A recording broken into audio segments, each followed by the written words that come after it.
Alright, good evening everyone. My name's Phil Gallagher and I run Thraben University. We're going to be playing some Mono White Death and Taxes today. Sorry about the delay. I intended for this to start around 7 and I got delayed quite a bit. I bought a car today, so turns out you have to sign your name infinite times. And that took a little longer than I thought it was going to. Post a picture later. I've decided I'm going to get a vanity plate, and so my plate is going to be Thraben, and it's going to be awesome. Unfortunately, I can't do ThrabenU. I'm just one character too short. But enough about that. Let's take a look at what's going on tonight, and then I'm going to talk about tomorrow a little bit.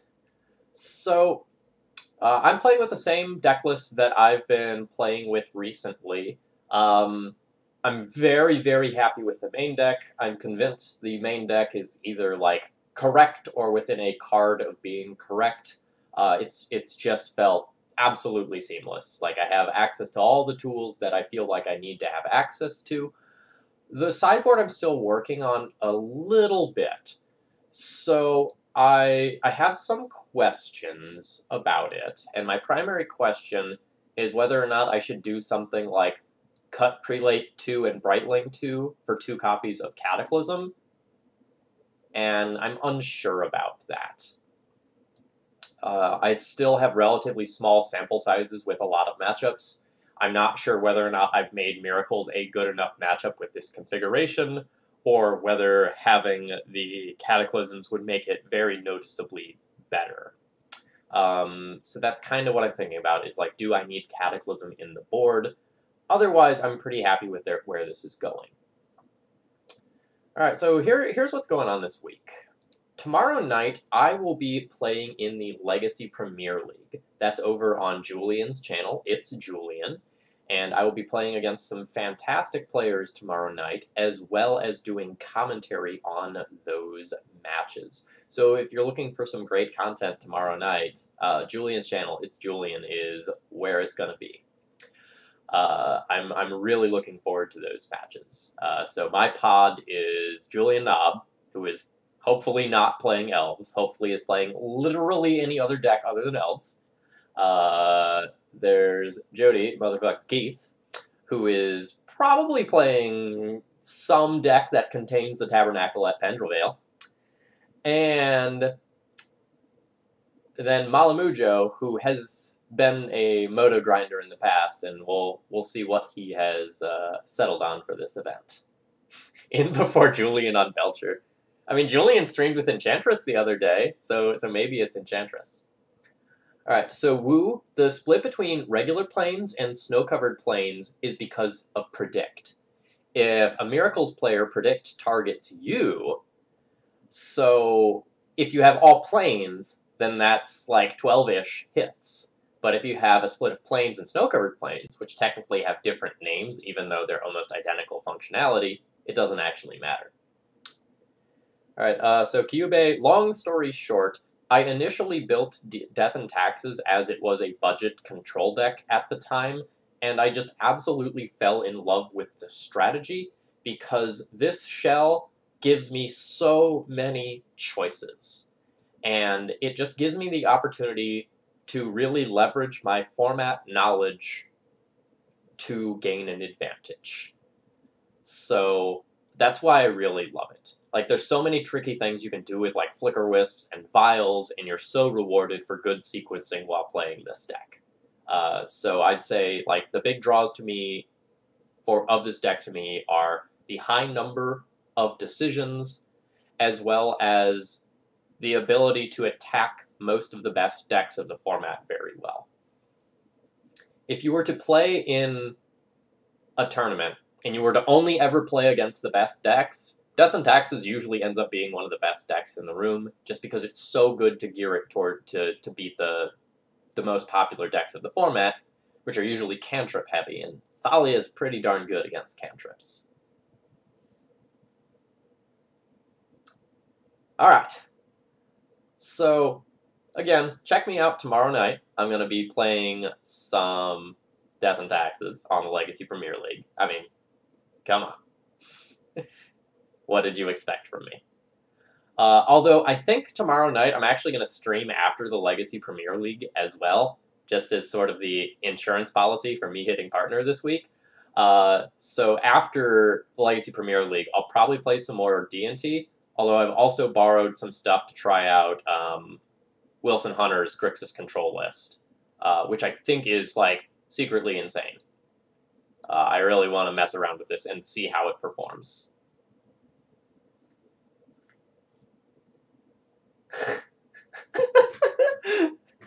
Sorry, white faces. I just read that comment. Hey Phil, what do you think about D&T playing more removal than miracles, according to the D&T Facebook group?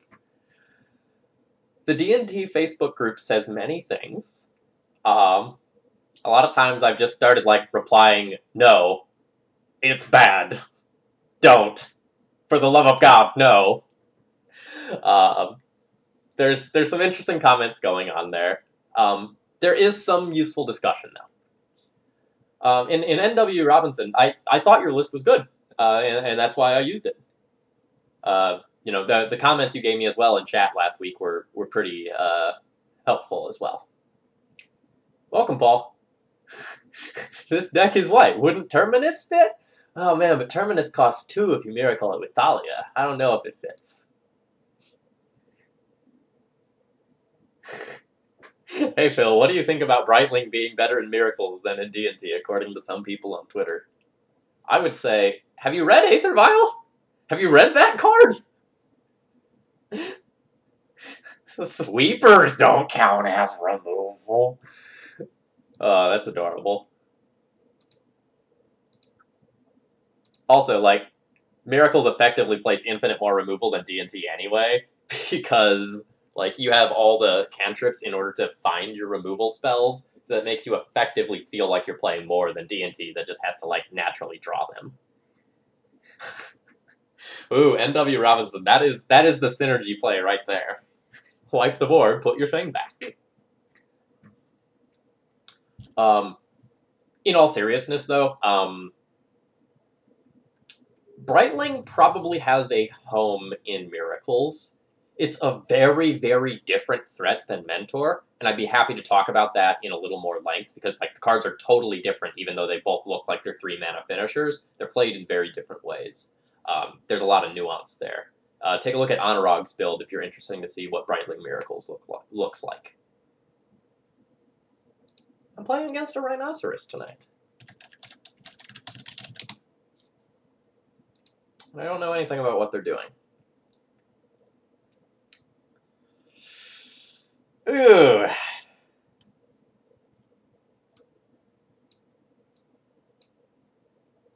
This hand is bad.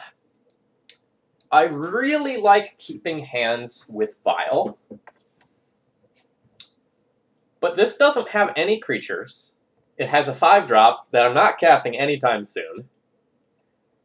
Like, I guess I can port, but I also don't have white mana. This is not good.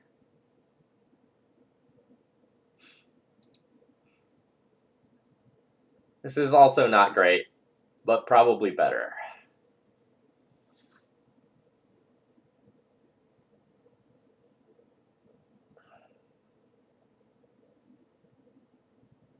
I'm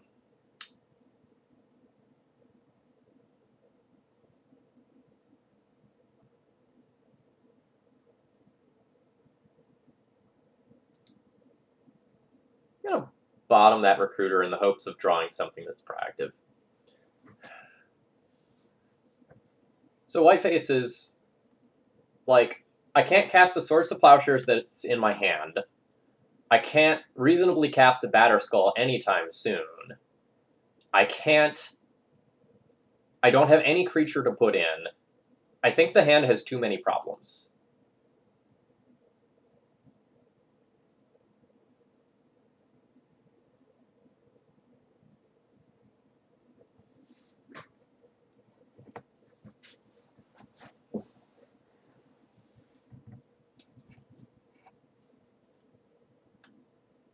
I don't know that I go so far as to say the hand was terrible, but I think the hand was not good.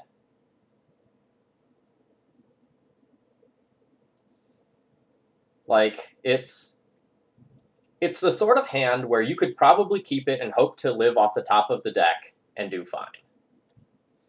Alright, well, this hand is way better against Reanimator than the other hand.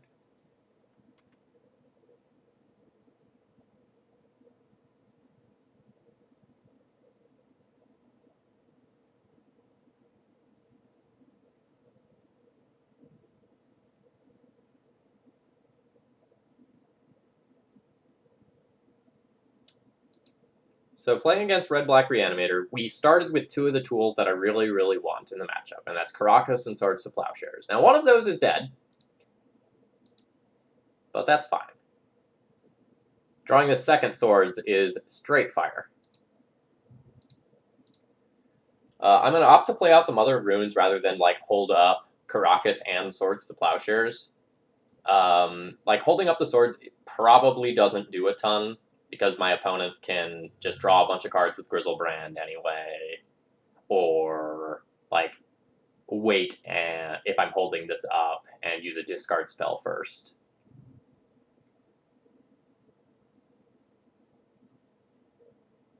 If I get the Mom in play, then I have a greater chance of actually blanking opposing threats, because a good old Grizzlebrand, he's blanked by Mom plus a flyer. Like, that doesn't get through anymore.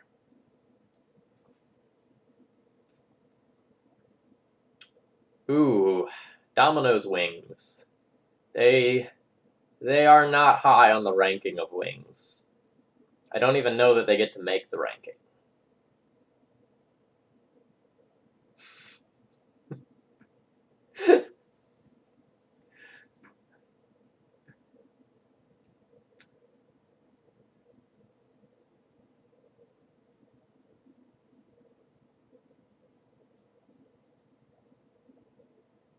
I don't know what's so hard about this Entomb. Like, you have two choices, and the choice is Grizzlebrand or not Grizzlebrand. Like, do you want to draw 14 cards, or do you want to put a card into play that I can't answer with Caracas? Those are the two choices.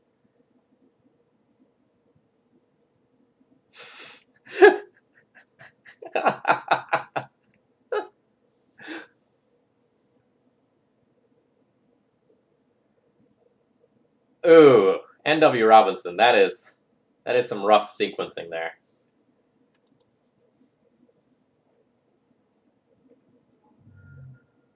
Yeah, so this all is fine for me. Like, if I... Oh, man, that's it? That's all that happened? That's so good for me. Like, now I get to Swords to Plowshares the Tidespout Tyrant. My stuff doesn't get bounced. This Tidespout Tyrant's gone forever. That means I can now probably safely attack with the Mother of Runes. And hold up Caracas for a future threat.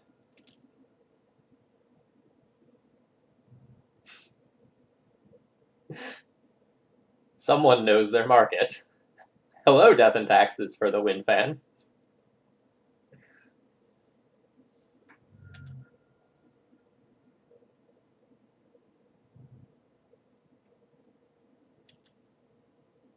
Look, man, my opponent wants to Ashen Rider me, and they want to take the Mom. Deal.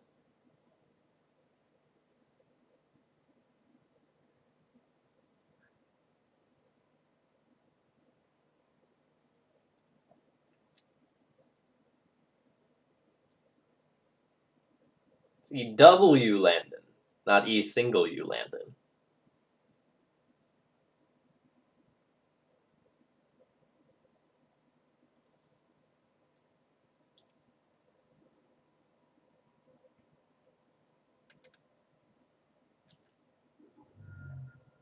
Alright, so this is very beatable.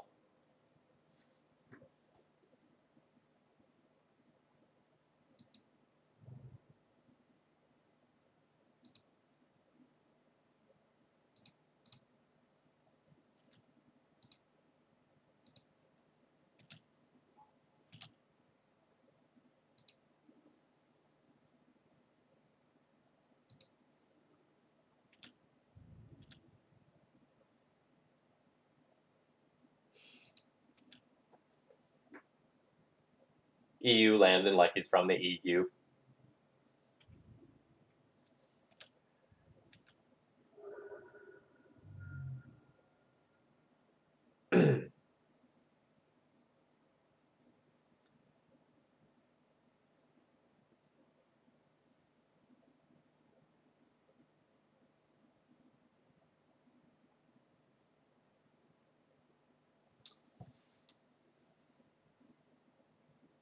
So, I have a lot of lines this turn.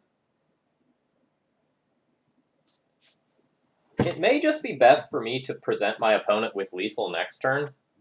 I can, like, put in equipment with Stoneforge, tap for white, play second thing, equip to Mom, attack with Bomb, hit my opponent to 6, have 4 counters on Jitte, and then, like, pump on Stoneforge would be 5, Mom would be 6, so they can't attack again.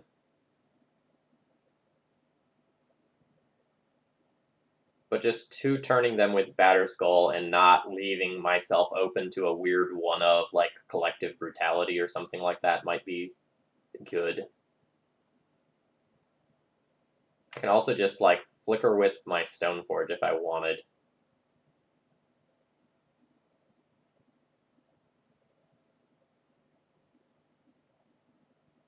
I can also just, like, attack my opponent to 5, play Flicker Wisp, using the Caracas to pay for the tax, Flicker Stoneforge. That puts my opponent to 5, then I have 5 power.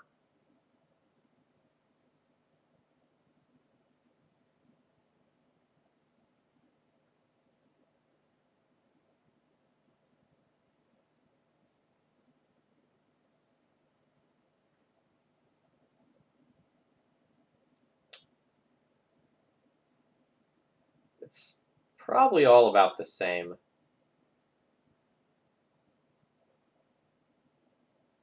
I kind of like the Flicker Wisp line to just, like, produce a flying body as well. Because if I do the Flicker Wisp line, where I flicker my Stoneforge, I can just get Sword of Fire, and oh no, I need to, like, draw a land to just make Flicker Wisp on its own lethal. Batterskull's fine as well, but doesn't put any more immediate pressure on my opponent's life total.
So Rohan, I really like running one Remorseful Cleric.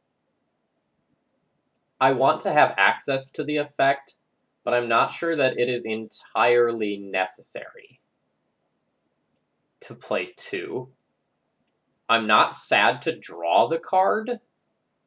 Like, it's a very, very useful card in that even in the matchups where it does nothing with the graveyard, it's still just a 2-1 aggressive flyer. And that's useful.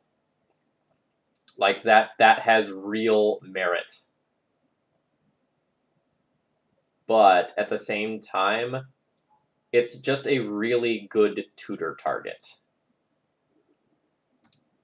And I wanted to find a way to fit a Spirit of the Labyrinth into the main deck, as well as 2 copies of Mirran Crusader, because I think Mirran Crusader has been very useful as of late.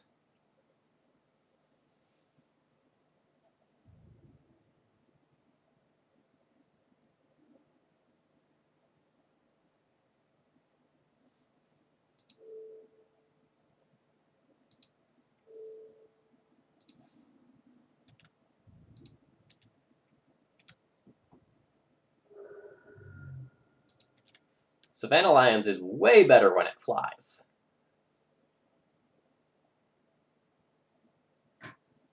And if I was gonna play a 1-mana beater, I'd definitely play Isamaru, you know? Because it can be bounced with Caracas. It's huge upside.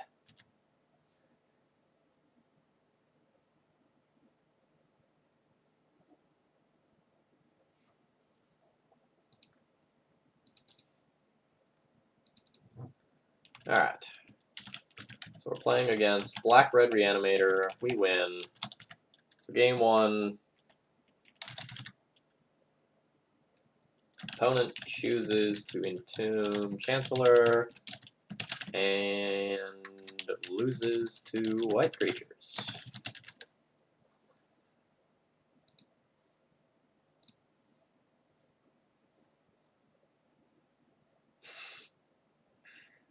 Thraben Inspector almost cantrips, so it's good, right? It's like a slow trip. A very slow trip.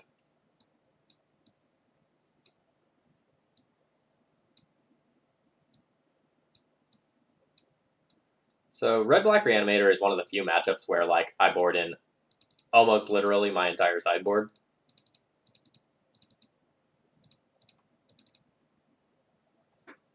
I start by trimming the Stoneforge package because it's not really where you need to be in this matchup. Like, this matchup, in most cases, is about stopping your opponent's first attempt at going off and then trying to win the game before they find something weird to mess with you. I usually trim some Flicker Wisps in this matchup. I really want to have access to one as a recruiter target, but a lot of times it's not overly necessary. I also tend to board out Brightling in this matchup because I'm just, like, terrified of that card being reanimated on the other side of the table. That's so scary. Like, most of the other idiots they get, it's not that big of a deal. But when they get a Brightling and they just get to, like, pump lifelink every turn, or just, like, keep it around to really clog up the board, it's super problematic.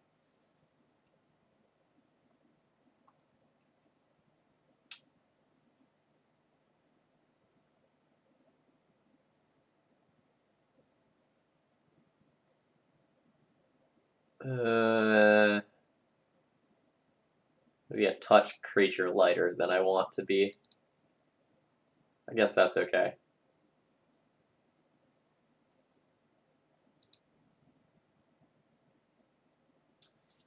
So I've been liking the 2 prelates in the sideboard just to help shore up some of the difficult matchups. My opponent has mulliganed. I have a hand with a Hate Bear, a piece of Graveyard Hate, the most annoying land ever, another really annoying land, and another answer to a creature. This hand's pretty good.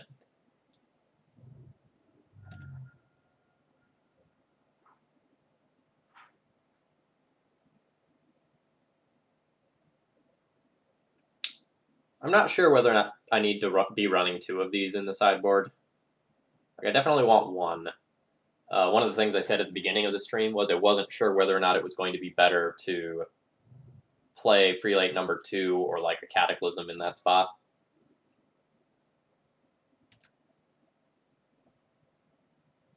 I feel like I'm gonna win with Surgical Extraction. I feel it.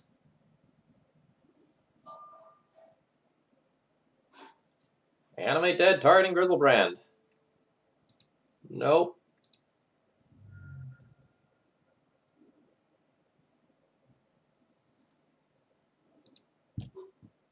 Oh, they're just conceding there. That's enough for them. Alright. So I'm going to win that.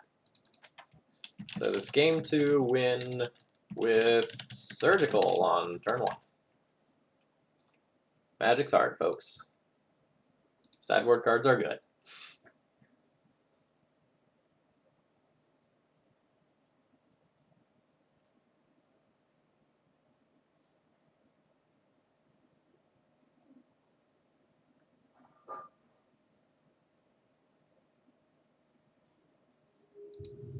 More battle time.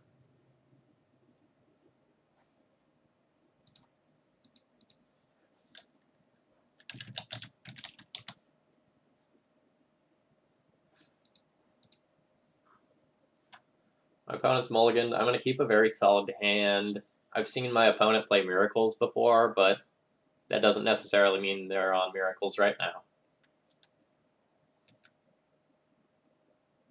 Oh, excellent. I will probably see you at Eternal Weekend. I'm hoping to attend myself. I'm like 95% going, unless something happens. But I am currently planning on going. I think I have a hotel taken care of. Got to talk to the guy who usually books it for us.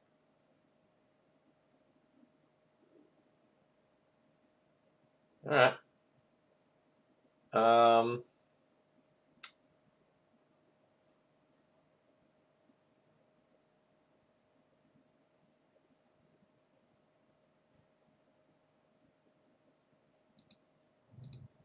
I'm gonna throw the Thalia into this just to make it more difficult for like future counterbalance setups. Arid Mesa.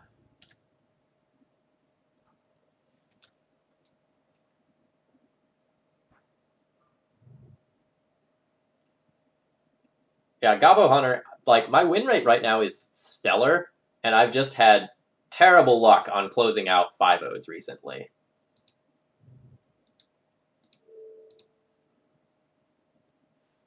Like, I think I'm on, like, 3 4-0s in a row, 4-1s in a row or something like that, which isn't that big of a deal. Like, that's still awesome. That's still great. But, like, I fell off the top of the trophy leaderboard, and I was trying to stay there.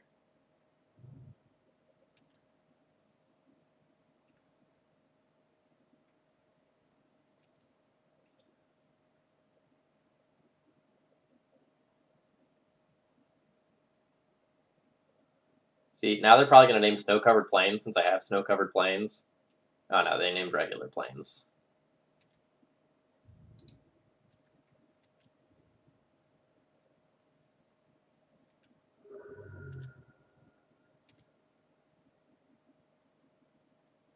I'm going to jam a Stoneforge here.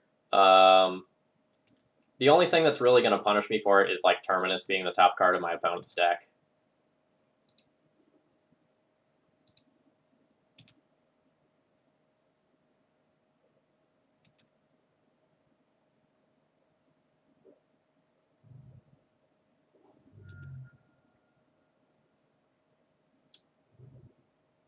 Yeah, I would not be opposed to doing another lunchtime meeting or something like that. The last one was super fun, even though there weren't that many people.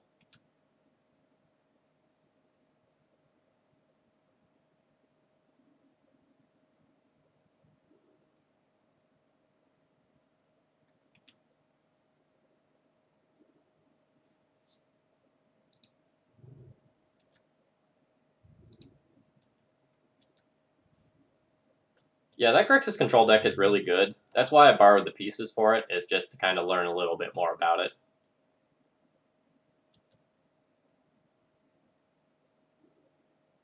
Oh my gosh, it's a miracle. Who would have thunk?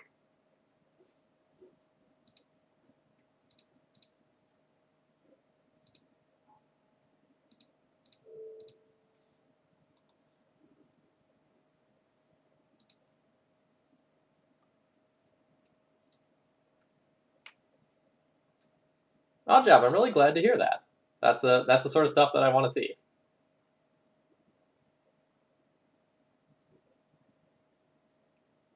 Yeah, I went 5-2 in the Legacy Challenge. My only losses were to Grixis control.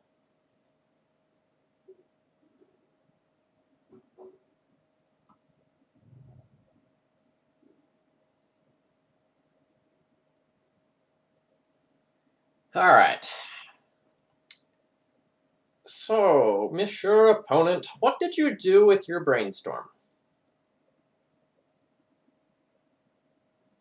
I don't really know why you did that main phase when you have a counterbalance. Does that mean you had like a second brainstorm? My guess is there's a 2-drop on top. So I'm going to play a Flicker Wisp. Let's see if they next level me.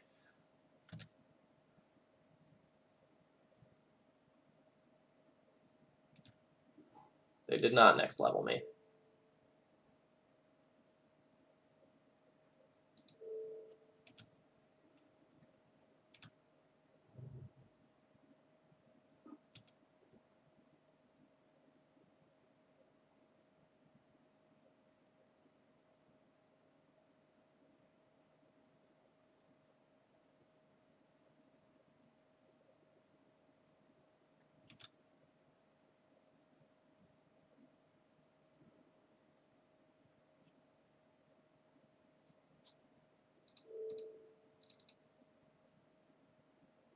It's a good Swords to Plowshares moment. Yep.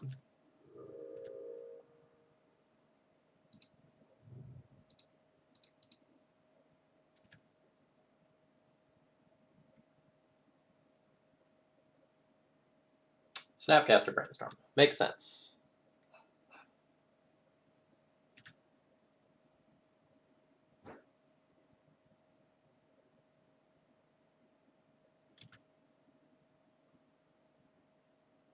Oh, JD, it's not really that nuts of a call, right? Like, my opponent was playing in a way where they hadn't really had a chance to Swords to Plowshares anything. They passed with 4 mana up in the face of creature plus equipment.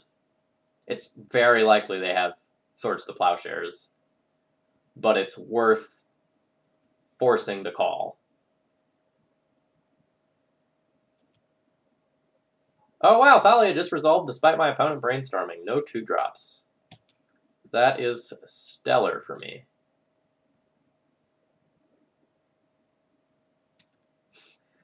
Please pay 2 mana. Allow me to bounce my Thalia to my hand. Thanks for removing your own Snapcaster. Do you have second Swords to Plowshares here? Not even second Swords to Plowshares. Everything's great.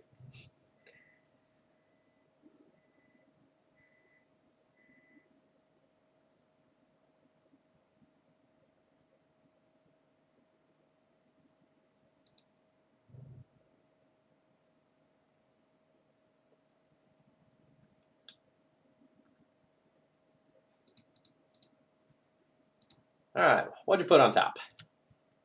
If it's a 2 like I suspect it is, maybe it's not a 2. Like, they clearly didn't have the 2 last turn, but, like, just to be safe, let's do that. Like, there aren't that many 3s in the deck, so this is probably pretty safe.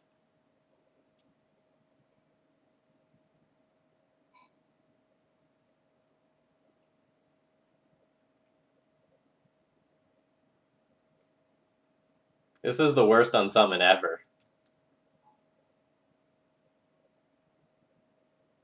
Sorry, worst brainstorm ever.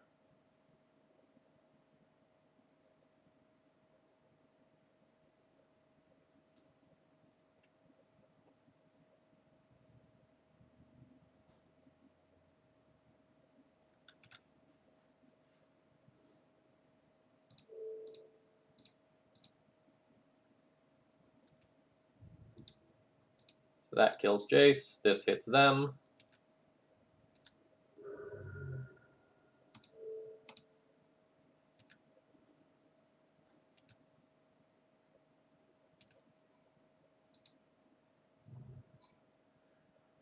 I have no real reason to play out the Stoneforge Mystic here.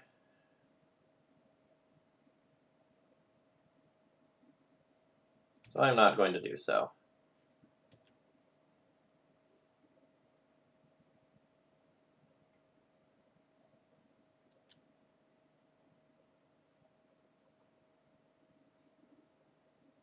Two cards on bottom. Alright. Opponent now basically needs to play land and have drawn Swords to Plowshares. Nope. They're just dead. Alright. Playing against Miracles, we win. So game 1, Thalia and Caracas beats mediocre hand.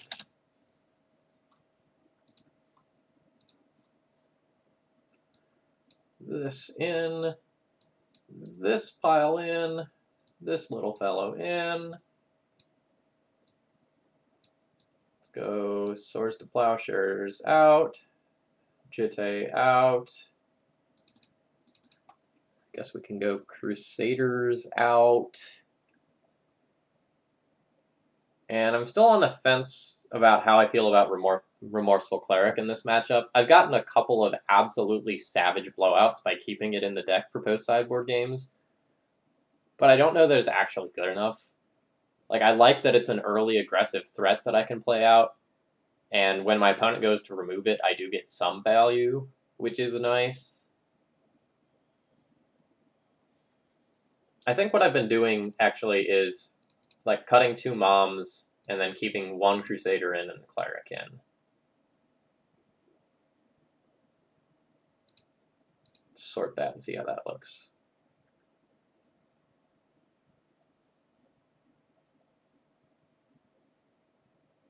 I think I like that. So for anyone not familiar with like why I'm boarding out Mother of Runes is really good in this matchup sometimes. Like when the opponent doesn't, we're keeping this one. We're gonna hope that Vial resolves. It's so good if that Vial resolves and sticks around. Um, Mother of Runes is very good against like the Swords to Plowshares based openers, but very bad against the Terminus based openers. So since it's a card that is likely to get swept away without doing any damage or generating any value, that's why it gets cut. No, I'm willing to play 4 pieces of equipment in many matchups. This just isn't one of them. Jitte's pretty mediocre. Oh man, Vial resolved. That's stellar. Which is why I'm cutting it. Like, it's nice as a removal spell for Mentor, but that's kind of its purpose.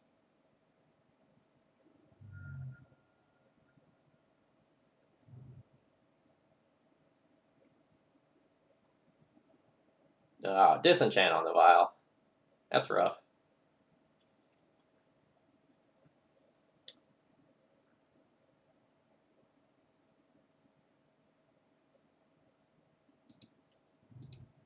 I think I'm gonna just play Thalia out here rather than wait to have Mom to protect it, to just mess with my opponent's mana a little bit. They have double non-basic here, so with like a Wasteland draw, I can kind of mess with them.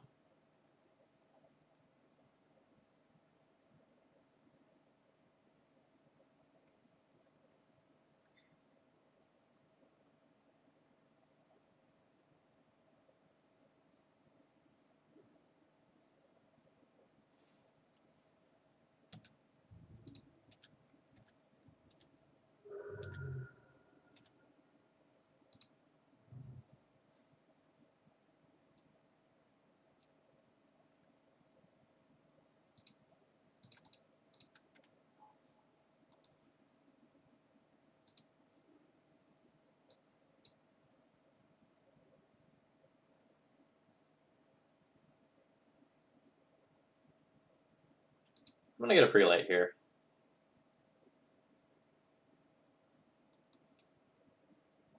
I think the choice there is probably between like a 2-drop that I can play like Mom and 2-drop on the same turn if my opponent terminuses, or just this guy.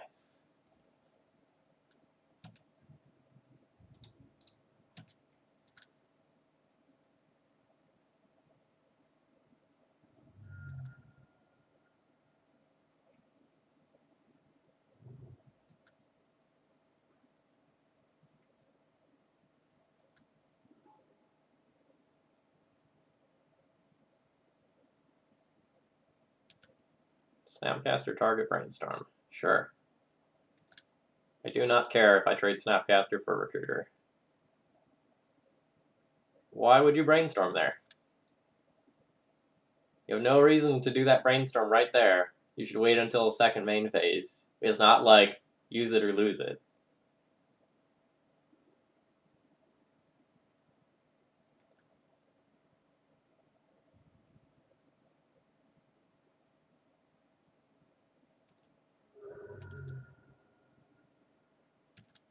Okay, what does no block mean?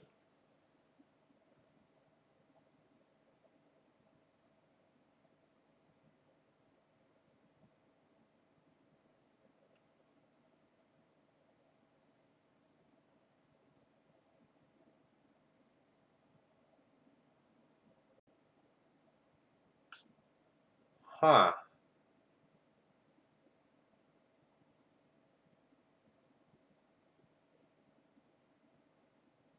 No, if the next...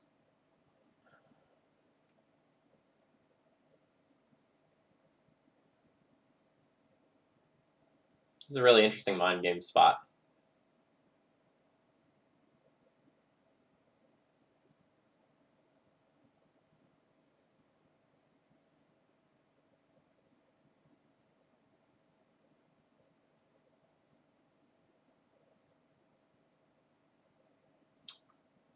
I think they have a land and a Jace the Mind Sculpture.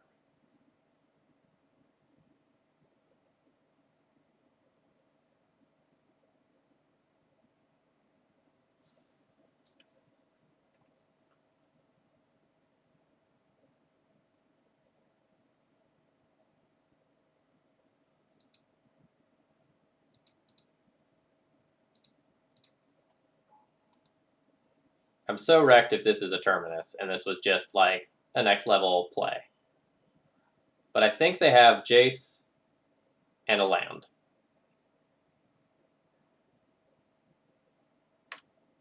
No, I don't want to. I don't want to play Jace on 4. Or sorry, Prelate on 4. I want to play Prelate on 6.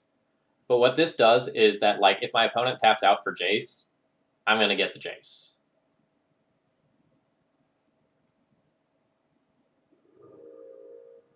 Swords to Plowshares, Thalia, sure.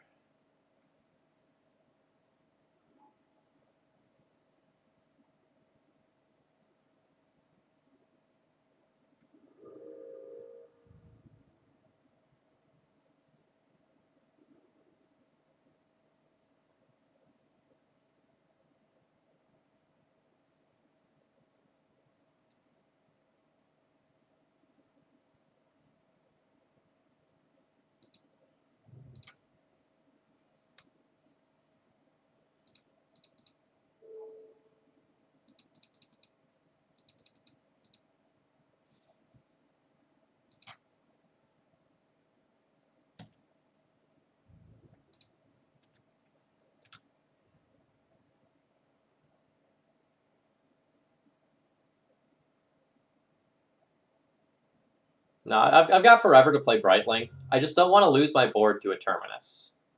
Like, if my opponent has another copy of Swords to Plowshares, that's fine. But I don't want to lose my board to, like, Jace.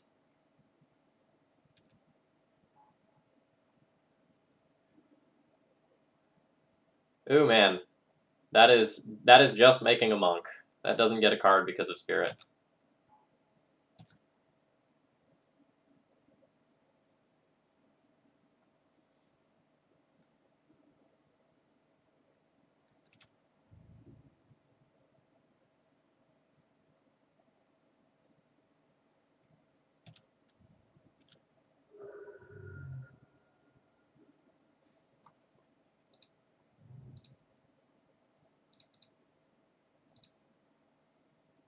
Ooh, opponent's just F6'd.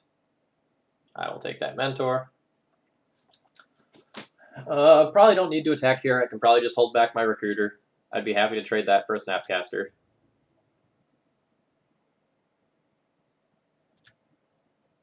And then I can just, like, rely on the Brightlings to win the game from here.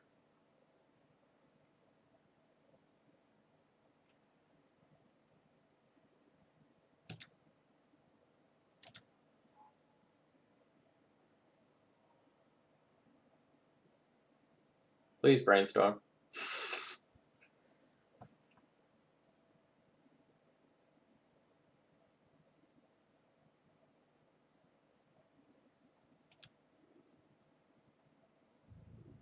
So the CMC of a card is always what's in its top right-hand corner, so that's not actually correct.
So this board's kind of interesting. There's a lot of like, oh god, everything is going wrong for my opponent. Alright. So Disenchant gets the Revoker, that's fine. So Jace is usable. But Jace isn't really getting too much advantage. Alright, so my opponent's just going into Fate Seal mode.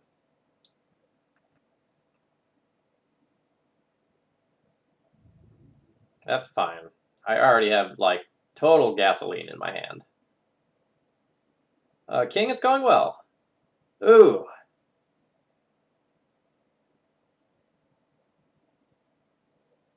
Well, I guess we just repeat what I did before. It was pretty good last time.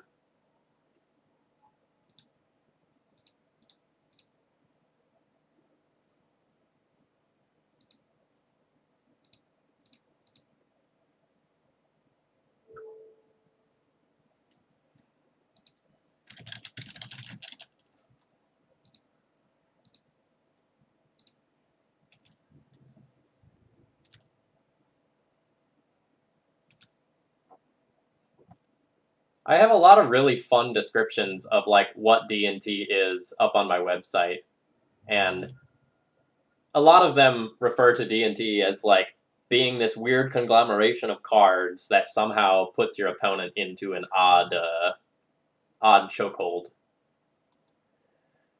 Ooh, I love the Sad Ponders. I love the Sad Ponders so much.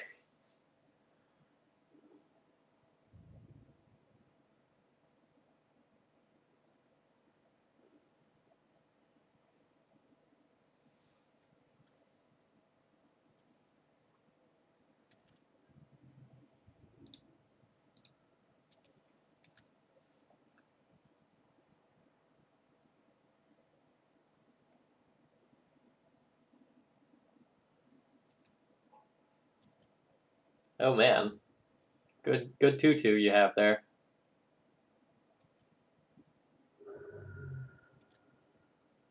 I accept.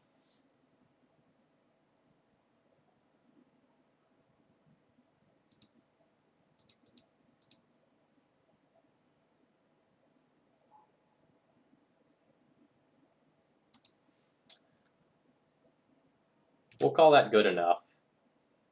Like, there's some desire to play more cards than just this out, but it's...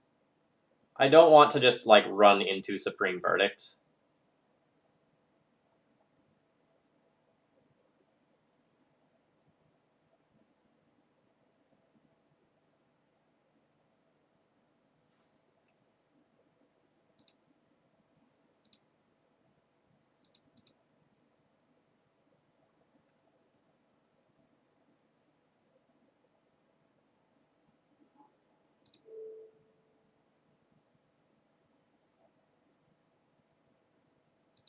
I'm actually going to get rid of the Monk. Like, I know I can, like, exile the Snapcaster and, like, try to get cute, but that probably doesn't end well for me.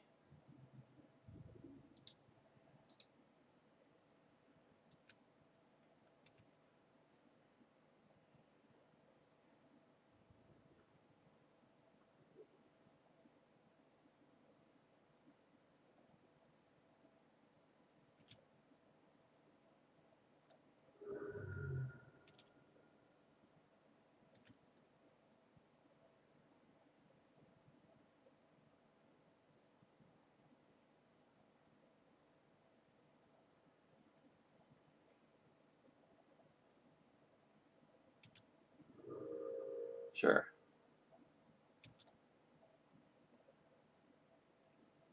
Revoker's gone, but I've got a pretty baller board to your Jace.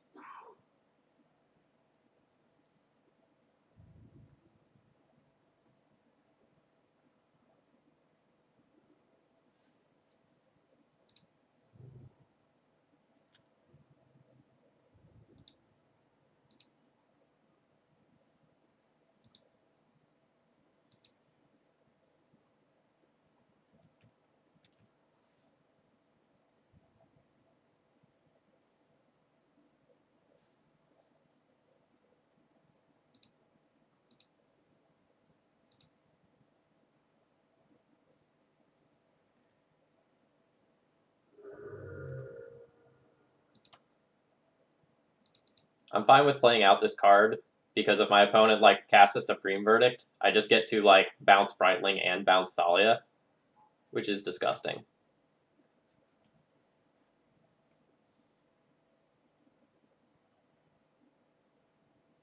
Sure, you can Swords to Plowshares that.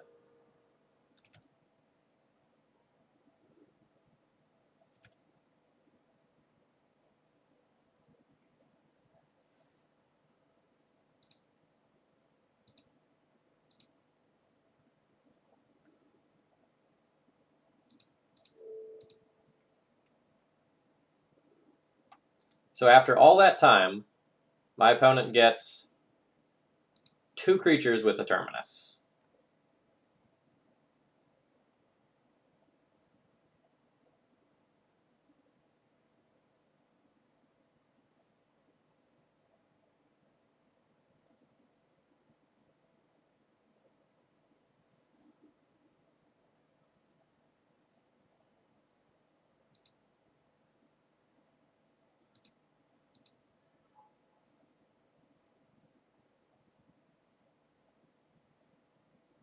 So if I just use my Caracas as a Lotus Petal here, I can play Brightling as well and leave up bouncing both, which is probably great.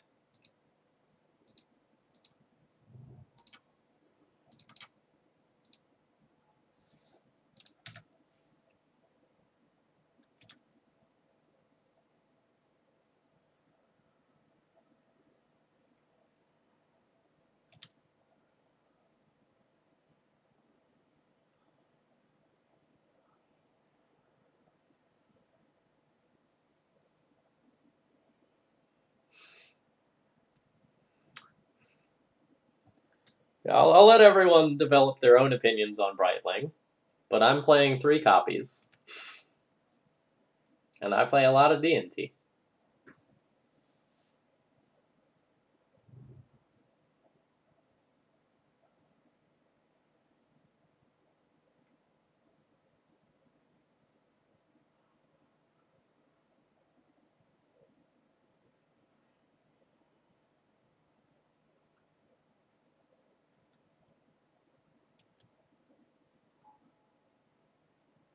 Alright, so that's a great trick. So for anyone who's not familiar with it, you cast EE for X equals 1, and then you pay for a second color for Thalia's tax. And then you get it on 2 for paying 2 mana.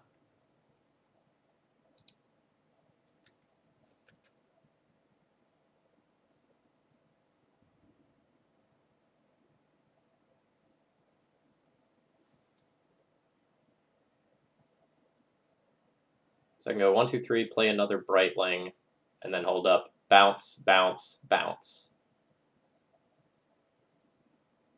1, 2, 3, for a Brightling, hold, bounce, bounce, bounce. Yeah, I don't need to get lifelink here.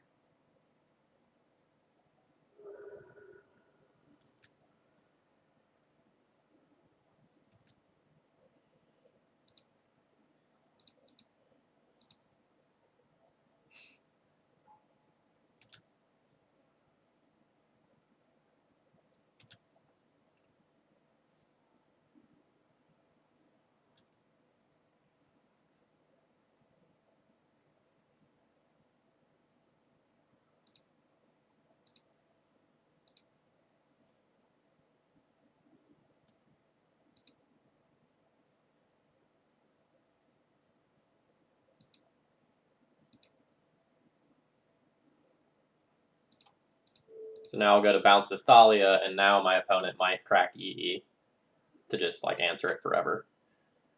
Then there's just the 2 Brightlings to worry about. Because that's fine.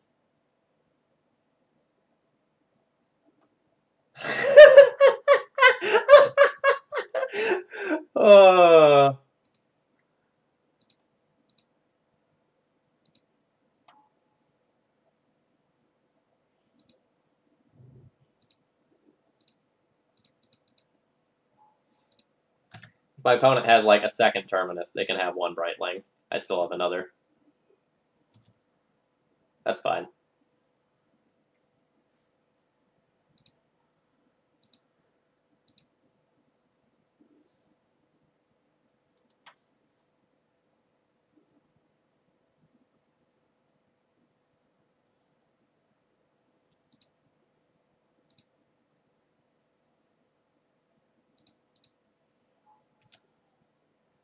I'm not willing to tap out to play double Brightling.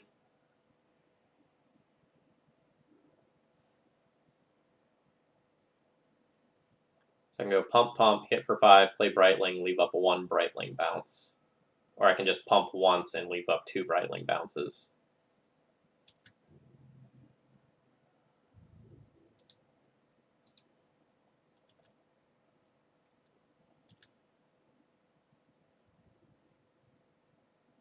Cast, pump once, bounce, bounce. 1 pump's fine.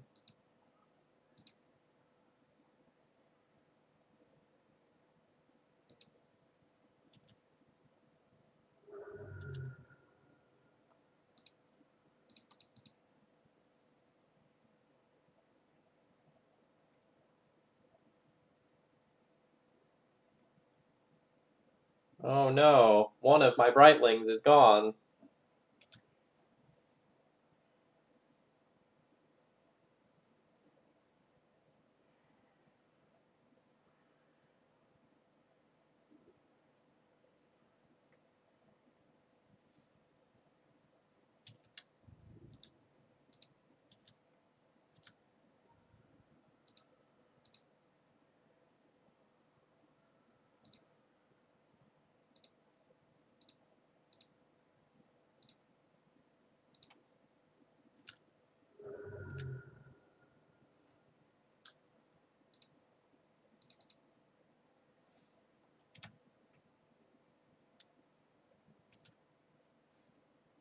Yeah, my opponent probably needs to keep in Force of Will.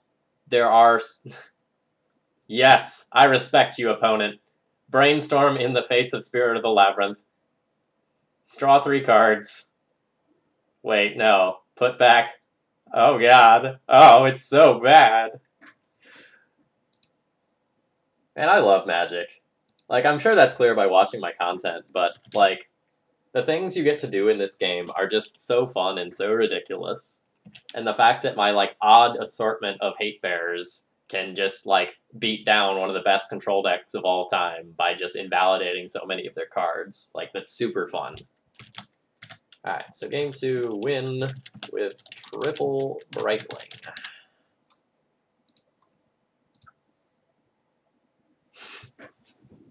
Thank you for the bits, JD. I'm glad that you appreciate what's going on here.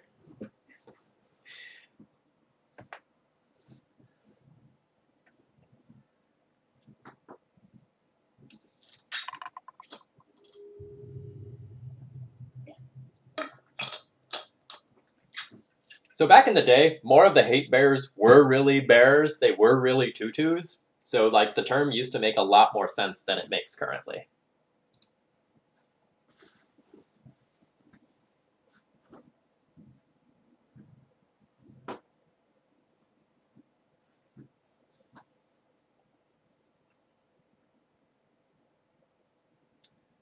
Yes, I have played D&T in Vintage and Modern as well.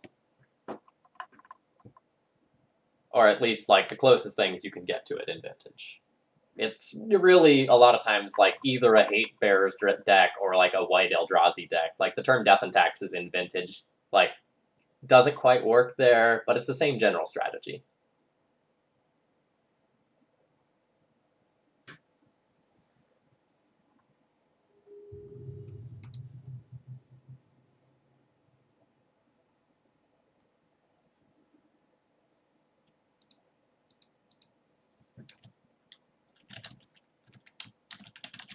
Alright, so we're playing against Risky Move. I don't know anything about them. But this hand looks great.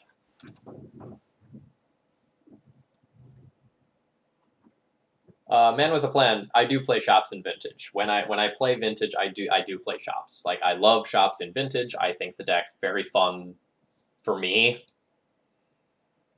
Less so for my opponents. But as is my general theory of Magic, Magic is a zero-sum game when it comes to fun. So each player starts with 50% of the fun, and by the end of the match, I'm hoping to get 100% of the fun. I'm looking to steal it all. And my hate bears, they do a great job of doing that. But in Vintage, they keep restricting all of my toys. They only let me have one.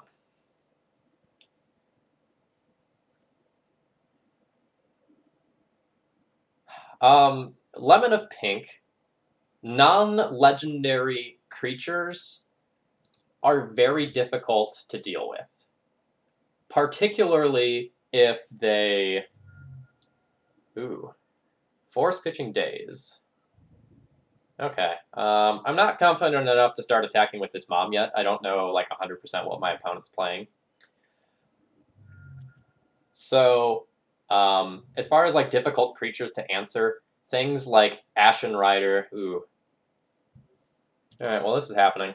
I'm going to put in Flicker Wisp in case my opponent puts in Omniscience. Value.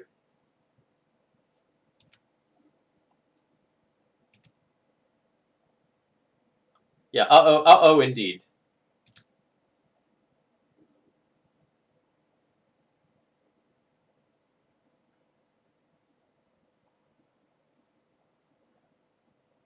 Yes, but I want you to think about why they did that. It makes a lot of sense why they did it.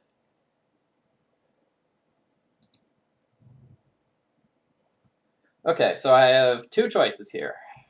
Choice one is just play Thalia and make them pay 1 for any non-creature spell they want to cast. Option 2 is, like, just jam the Spirit of the Labyrinth and hope they don't have it in hand already. We're going to try option 2.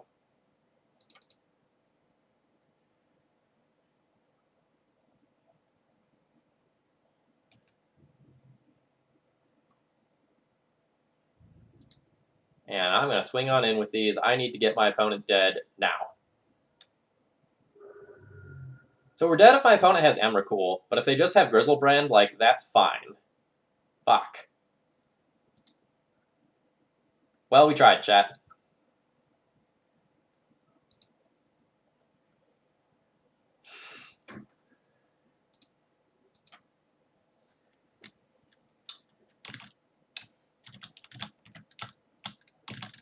So I'm going to assume that we're playing against Sneak and Show, but since my opponent fetched Island, Island, Island, we might actually just be playing against Mono Blue Omniscience.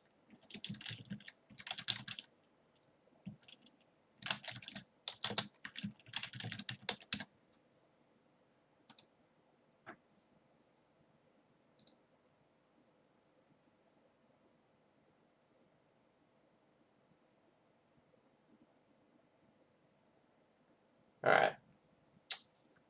So I want Relic Warder, I want Spirit, I want Recruiter, I probably want Council's Judgment even though it's so-so, and I probably want these cards. Sword of War and Peace is so-so. I cut Swords of Plowshares in this matchup, even though they got the new Arcane Artisan where it's kind of good. Cleric's not necessary.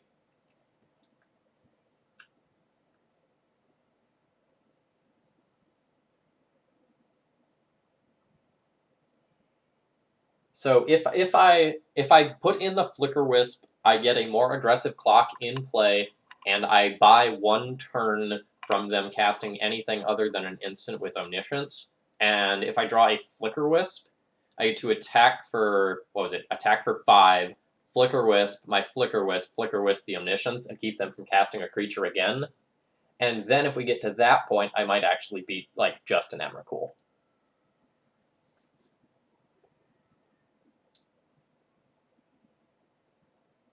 Okay, so from here I can probably go a little lighter on the Stoneforge Mystic package. Like, I can probably drop down 1 Stoneforge and 1 piece of equipment. Like, you don't really have a ton of mana to be investing into Stoneforge Mystic. Like, it's fine, but, like, in the first couple of turns, you're looking to play, like, Spirit, Thalia, even Revoker, or just port them off of things rather than, like, invest into the Stoneforge Mystic package. One of the things that is to Brightling's merit, though, is that it produces 2 bodies, which is relevant for the Emrakul count. But it's not stellar otherwise.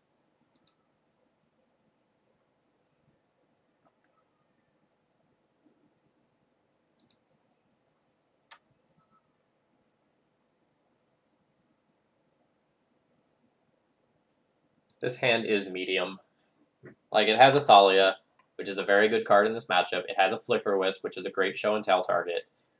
But without an Ether Vial, this is a little bit of a slow hand.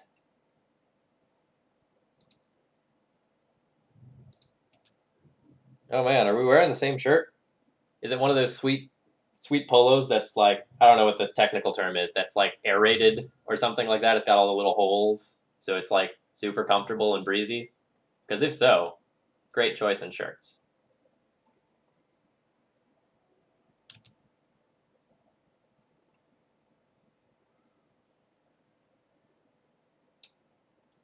Yeah, I like these things so much that I'm considering just like not wearing traditional button-up shirts anymore and just like getting more of these.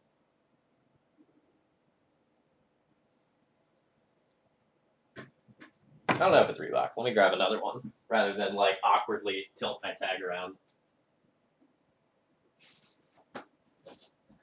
No, it is apparently Pro Tour.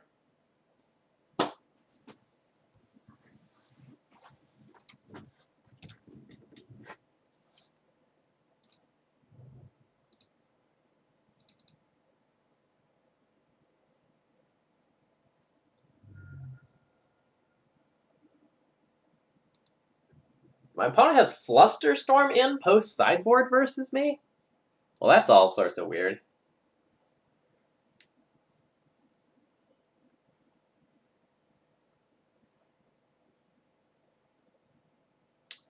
So, King, I really did thought about, like, grinding other formats to try to, like, get on this Pro Tour. Because, like, if there was a Pro Tour I'd ever want to play on, it was this one. And then I just, like, started considering the value of, like, my time and my personal enjoyment. Like, the amount of work it would take me to get on the Pro Tour and, like, the amount of time I'd have to spend playing other formats to qualify, I don't really know that it would be worth it for me.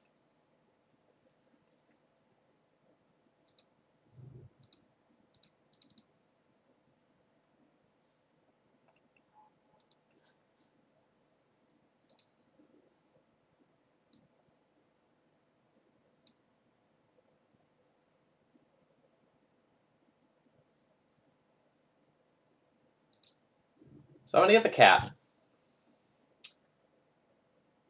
That way, my opponent can't really just, like, show and tell for Omniscience. I shut that line off.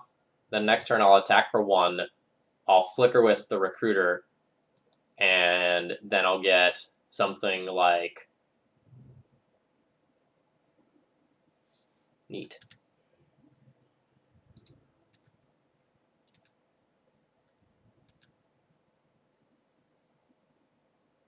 I should have Wastelanded pre-combat.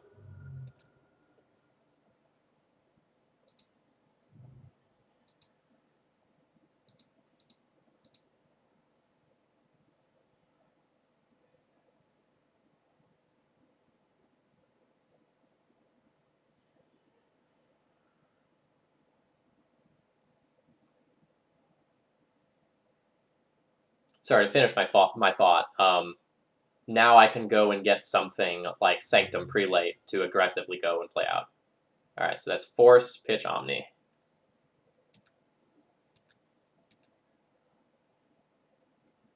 I expect to see like a Cunning Wish here or something of that nature. Intuition, sure.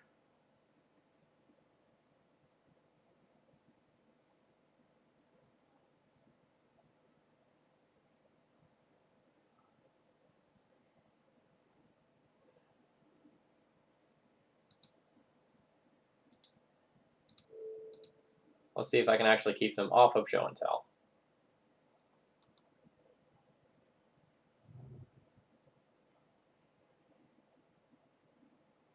Okay.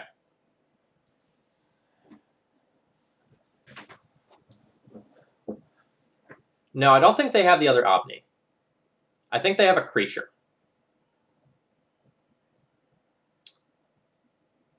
So, like, they know I have this Relic Order, so they wouldn't just, like, play Show and Tell and just waste it. I think they're going to have a Grizzlebrand or an Emrakul here, which means I should just put in Crusader, rather than put in this Relic Order.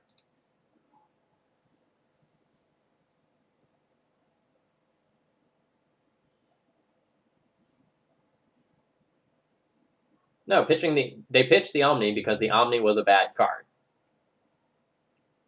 Like, Omni does not do what they need their deck to be doing right now, given the exact situation.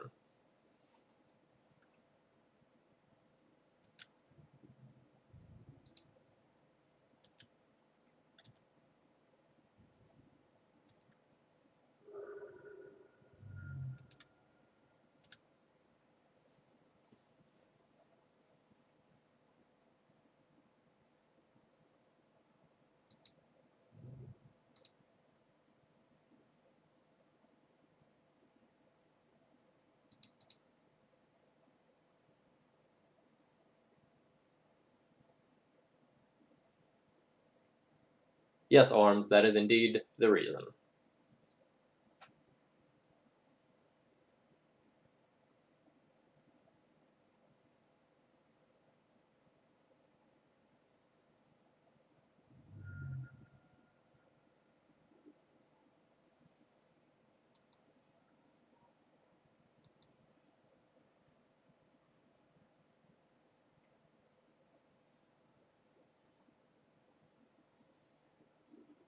Yes, if the Stoneforge would have resolved, we would have had lethal next turn.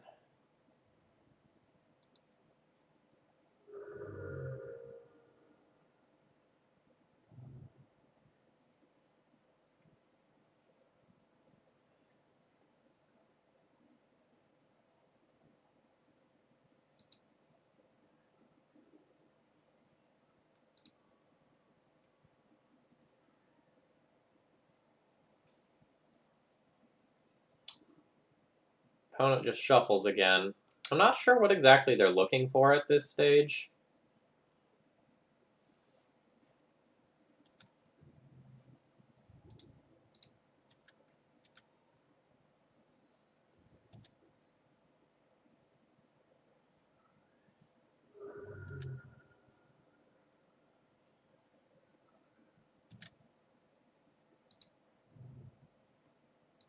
Might just be force of will.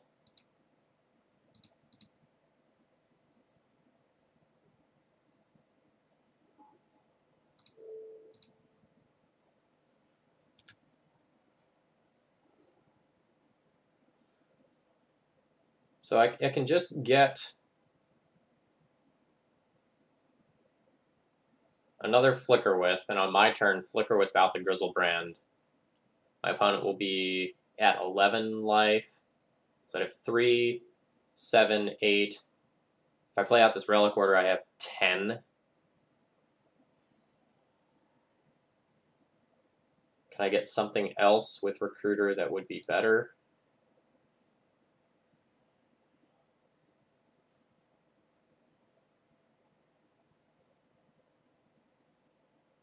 No, not running Jailer.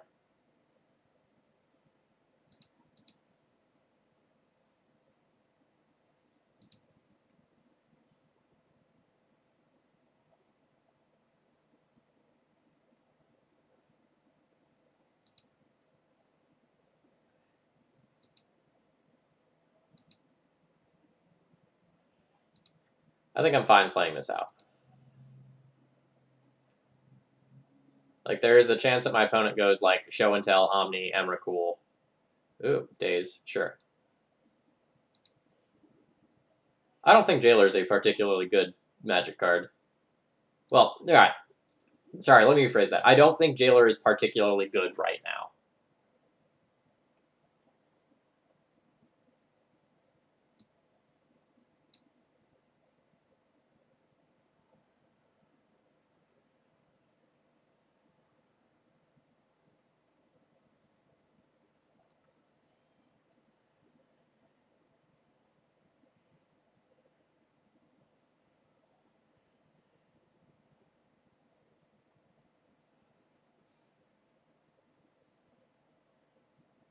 Alright, so if my opponent attacks...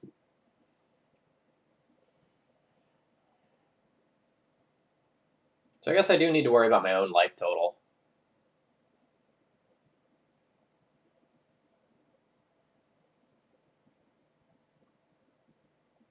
So I can get a Flicker Wisp.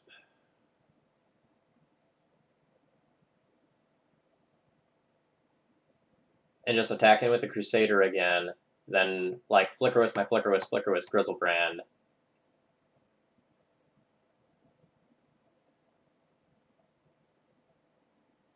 Mom's too slow here, because I can't play it out now.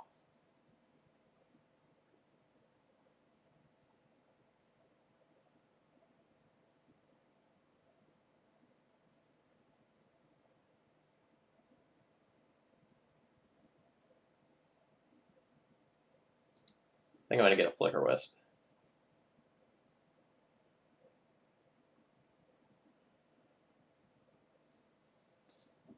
Yeah, if I get Mom there, my opponent can just, like, attack in, put me to 6, and then I play Mom, I block Grizzlebrand with Flicker Wisp, and then where do we go? Getting Flicker Wisp also means that I have, like, somewhat of a safety net versus, like, my opponent just playing Show and Tell.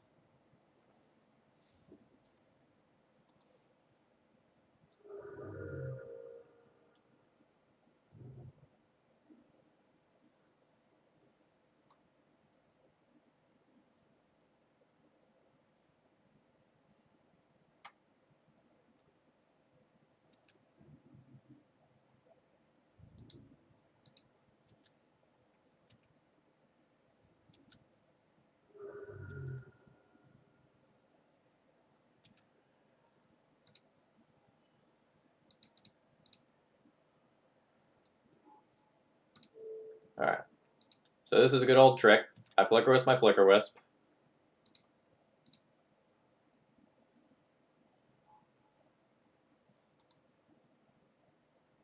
I'll go to my end step. And now I Flicker Wisp out the Grizzlebrand. Now my opponent doesn't get Grizzlebrand for their turn. That means they can't attack with it. That means Mirran Crusader is lethal. We, however, may just die.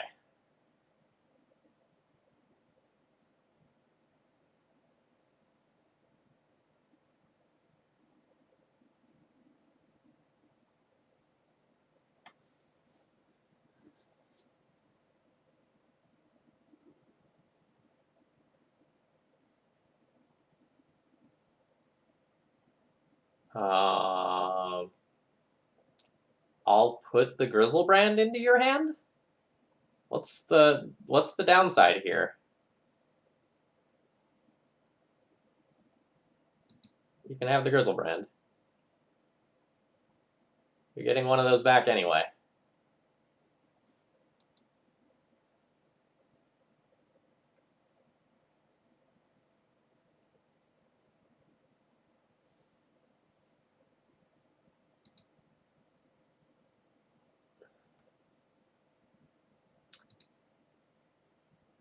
Did opponent maybe, like, board out one Emrakul so they didn't actually have 3? Or maybe there was already an Emrakul in their hand? No, then why would they do that?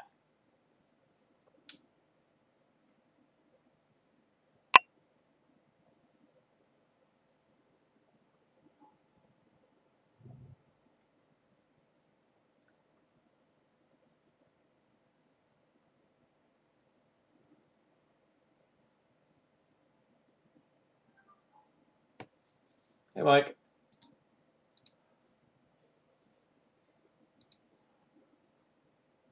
Yes! Please, no force of will.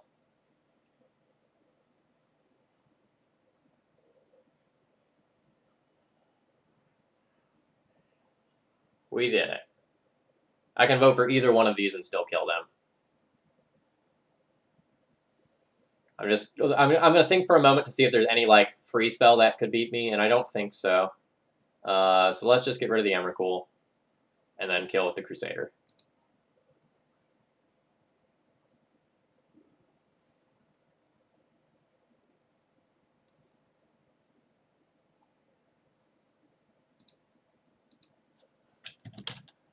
Alright, we won an awkward dance there. Alright, so game 2, win awkward dance versus G-Brand.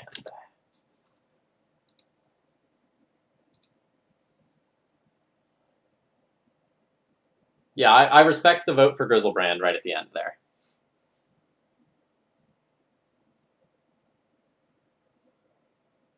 Thank you, Compactity. Like, I know people say this sort of thing a lot, but there's a reason why so many good Legacy players specialize in a deck or an archetype of decks. It's because you get used to the decision trees that the decks present you with, and you get to figure out what beats you.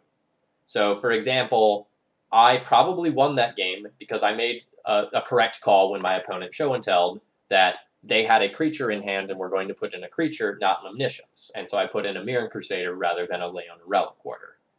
And I won that game on very small margins, so that's the sort of thing that matters a lot.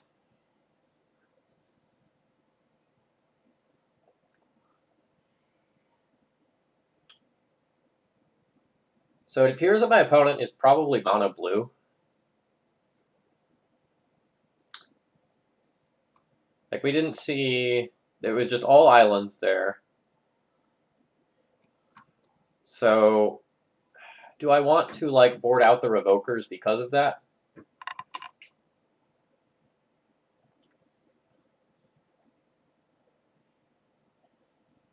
Yeah, XJ Cloud, it's not unreasonable. Like, if I highly suspect that my opponent is playing Omniscience, then, like, just mono blue Omniscience, then bringing in the Surgicals actually is pretty good. Because they go Intuition, Emrakul, Emrakul, Emrakul. I surgically extract all three.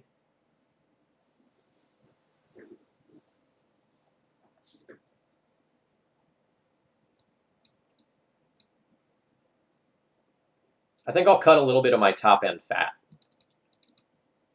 Like, I could cut Brightling and still leave myself with 27 creatures, and then keep Revoker purely for Grizzlebrand.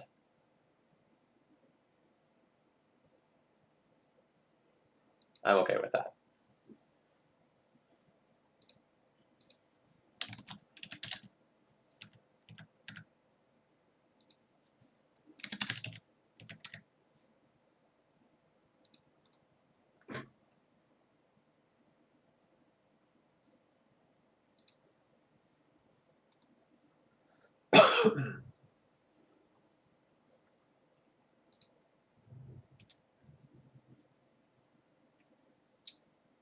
Yeah, there's a lot of fringe interactions that come up when you play some of these weird decks. Not that, like, Omni is all that weird. It's just, like, not popular currently.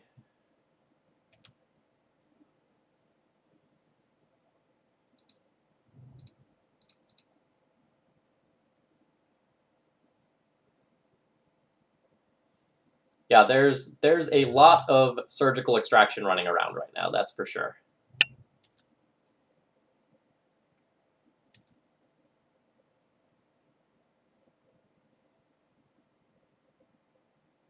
Lord Darkview, I would say there is a lot of value for newbies to write tournament reports about their small events, but most of the value in that is for the person doing the writing, not for the readers.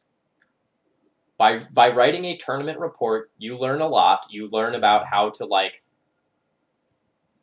What the hell is Ceremonious Rejection? Counter target colorless spell. Okay. So, like, I do think there is value in that, but a lot of the value is for the person who does the writing themselves, as you learn about, like, your own decisions and what you are doing.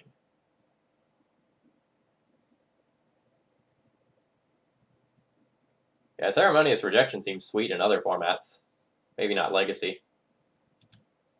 Alright, hard call is Omniscience. Fudge. Caracas. Flicker Wisp. Okay. Thinking, in what world do I win? I win in the world where I draw Caracas. Literally next turn. I lose in all other worlds.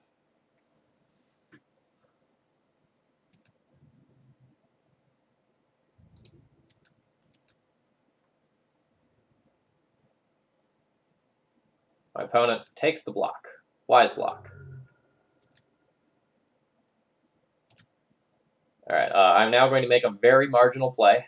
I'm going to cast a Stoneforge Mystic, and I'm going to fetch a piece of equipment out of my deck to draw me closer to Caracas. Like, this is super marginal. This probably doesn't matter, but it is something that gives me an out.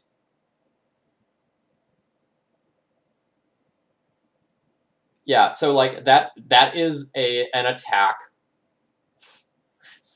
Intuition for days, days, days. I accept. That is an attack with 0 downside because, like, my guy dies to the Emrakul trigger anyway, so why not just, like, see if my opponent will take the damage. Alright, chat, this is the next level play right here. So you play Wasteland, you activate Wasteland, you target Wasteland, and then you get to Wasteland yourself.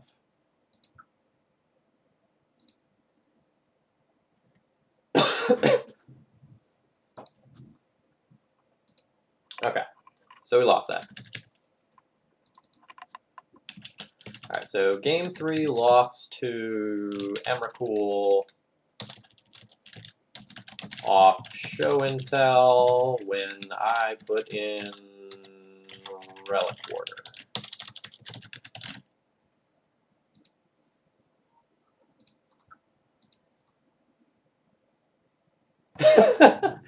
Okay, so Gobbo Hunter, the way activated abilities work is, all right, hold on.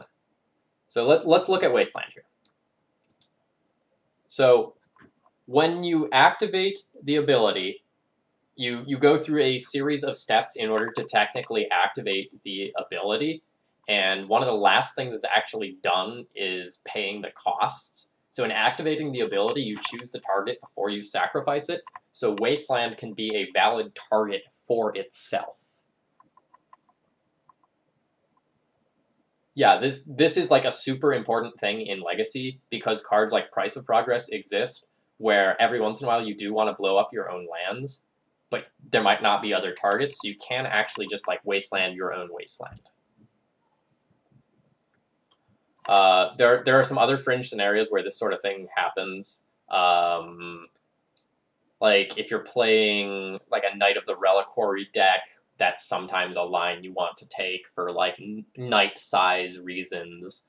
Or in playing some weird cards like, what's the giant green thing in Nick Fit that gives you elementals? Is it Titania? I think it's Titania. Like Titania, where, like, you want to put your own lands into the graveyard. Wastelanding yourself can matter a lot.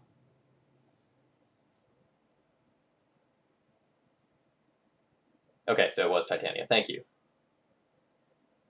Oh, there's the Gitrog monster as well.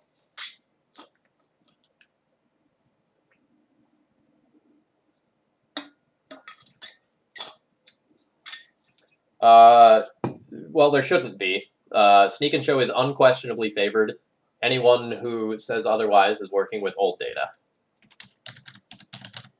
For a time, Show and Tell was one of D&T's best matchups, and then that flip-flopped once they started playing a whole bunch of copies of Omniscience.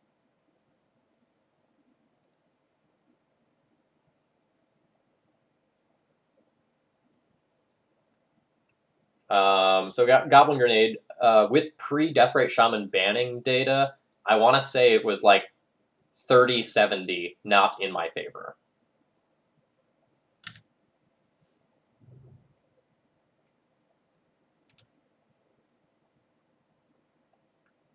So, post Deathrite Shaman banning, I'm playing more cards that are better against them than I was previously. So it's possible that's changed a little bit, but they're still definitely favored. Master, I'm hoping tonight. So before this stream started, I was sitting at 74 out of 75 concurrent viewers, I believe, of my average required, and I'm sitting at about 88 people now, so it should be fine. Okay, thank God I didn't lose the Caracas there to that hymn.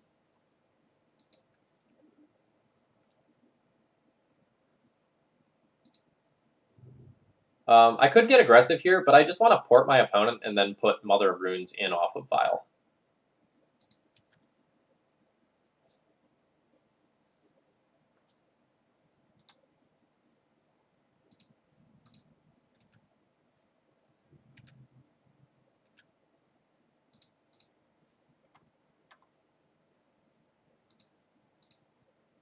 See if my opponent has like a Fatal Push. No Fatal Push.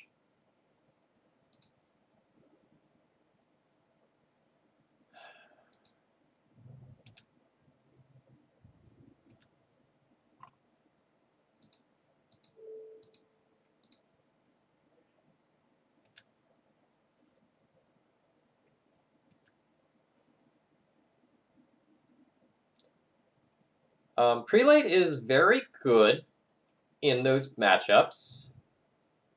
Alright, so it looks like my opponent is playing Grixis Control, probably.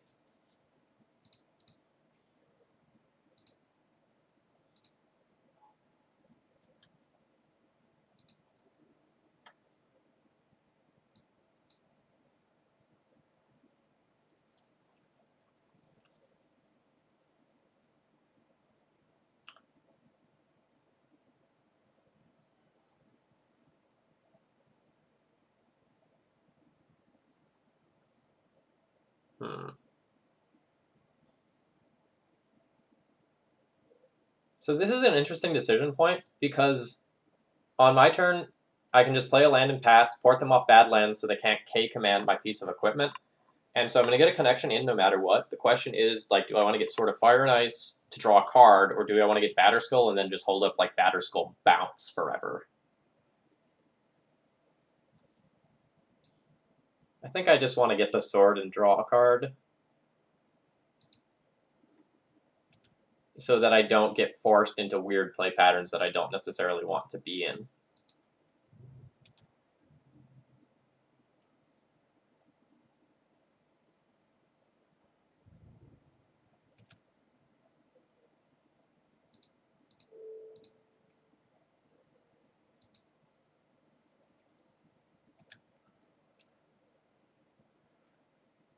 I think Prelate is a card that I want to have access to right now, because there's a lot of, like, various loam decks running around. Alright, my opponent just, like, scoops it up there. They've had enough. That probably means that they just were going to be Brainstorm locked and didn't have more lands.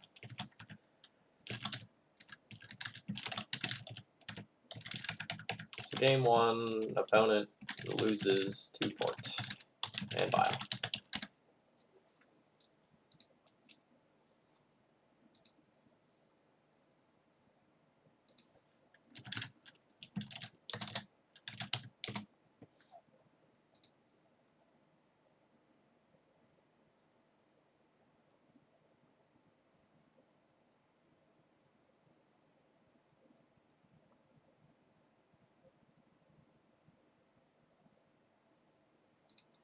Okay. Sorry, Chad. I wanted to do a little reading there. Alright, this is the pile of things that I'm thinking about. I don't want Swords to Plowshares in this matchup. It's not really where I want to be. Occasionally it'll snipe a Gurmag Angler or something like that, but generally it's not particularly strong. I don't like relying on Revoker to get rid of Planeswalkers in this matchup, because it's just not reliable. Like, their entire deck is just removal. It's just removal and cantrips, so this card is not dependable. It also just eats the wrong half of a K command very frequently.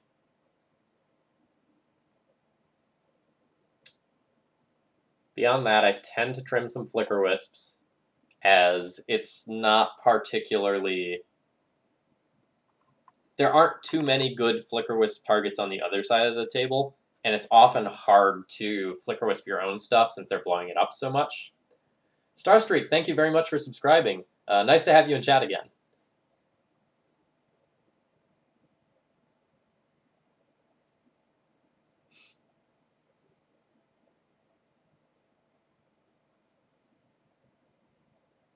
Yeah, so what I mean by that is, if you have 2 creatures on board and one of them's Revoker, they can shock one and shatter the Revoker so that you lose 2 creatures with 1 card, and that's felt abysmal.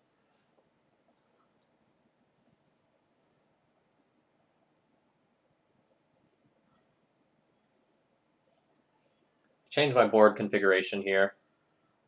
Maybe I shouldn't board War and Peace. And then I need to trim something else.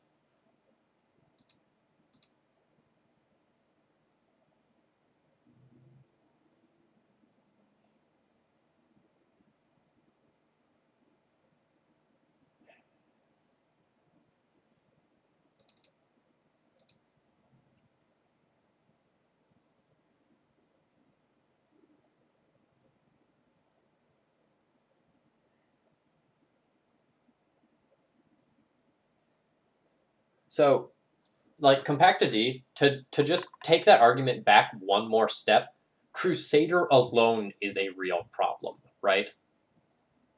So if you just play Crusader, that alone presents enough of a clock and something that's hard enough to answer that they just have to deal with it. Often using their resources very poorly in order to answer it.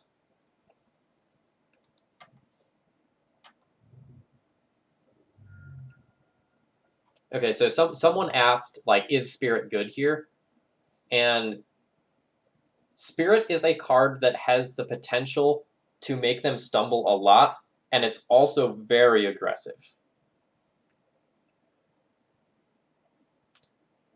I'm going to accept the 1-for-1 trade here. My opponent mulliganed, and they did not shuffle with Ponder. I don't know how many lands they still have, but this interaction probably favors me.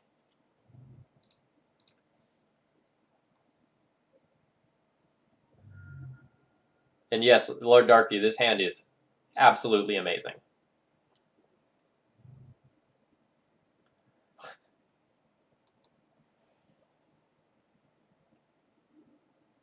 Ooh. Well, this is real good.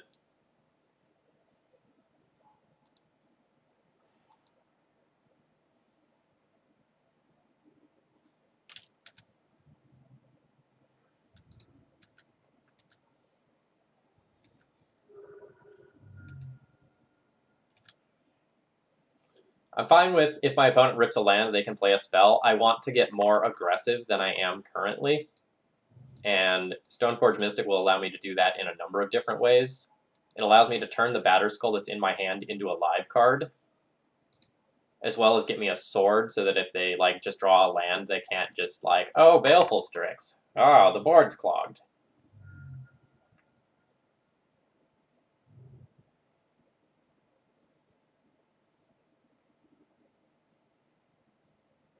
Ooh, that was Fatal Push the Stoneforge Mystic. Opponent cares about that a lot, apparently.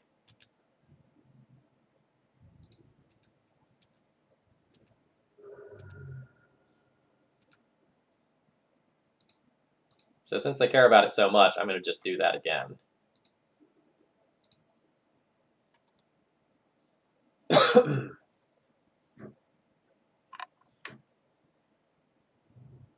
Here they ripped another land.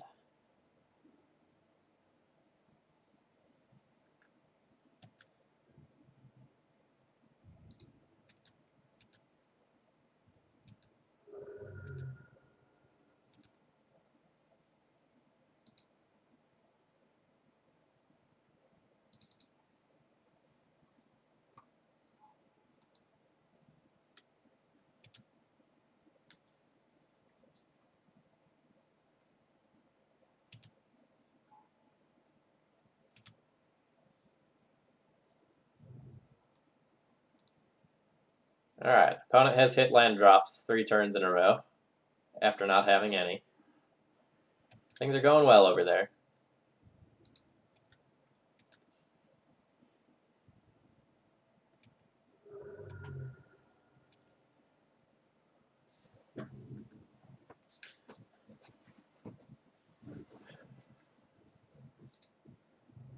So I think my opponent's best way to get back into this game is by casting a Culligan's Command. So we're just going to shut that off.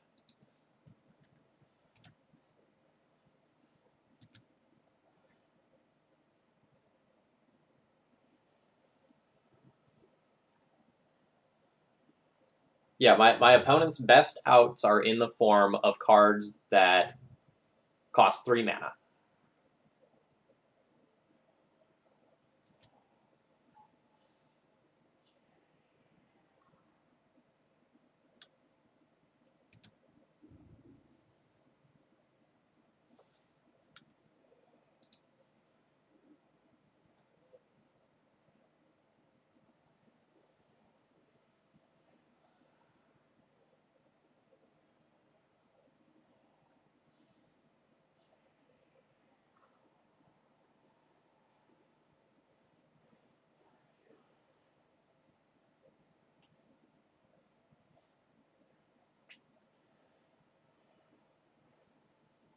Sorry, this is a turn where I want to plan out everything I do before I take any actions. I want the Thalia back in play. I probably want to cast this Mom, and I probably want to cast Recruiter. I can't cast Sword of Fire and Ice before anyone suggests that, despite how good it would be with this Baleful Strix around. The other thing I can do is, like, Recruiter for Stoneforge Mystic, so that I can, like, put in the sword and attack through Strix. But Thalia can already attack through Strix, so that's fine.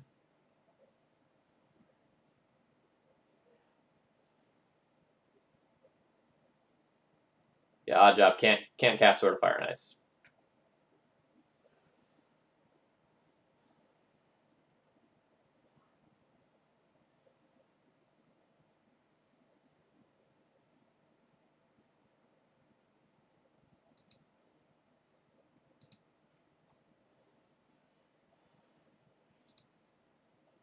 Alright. So I'm putting Thalia, that shuts off Force of Will. Now I can cast Mom. Now I can cast a Recruiter.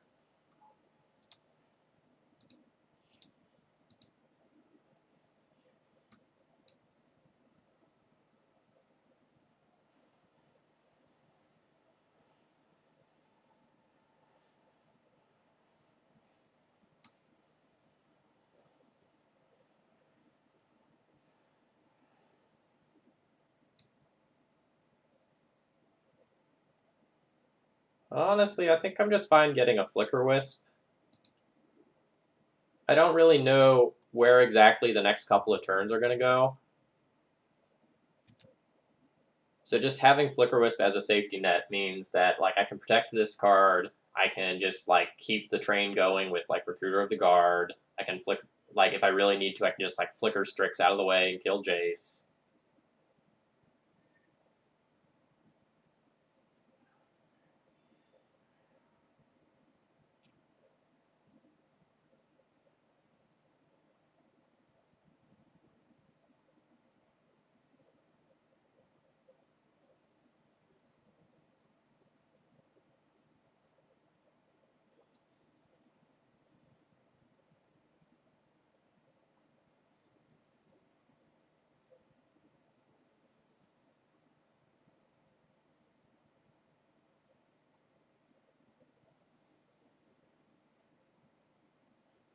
What I do with my turn is really going to be impacted by how low my opponent taps on their mana.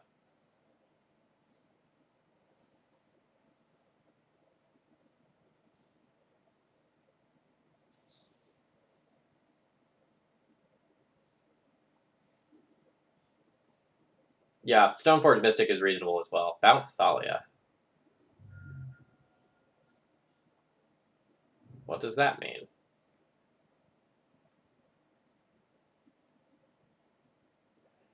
It means digging.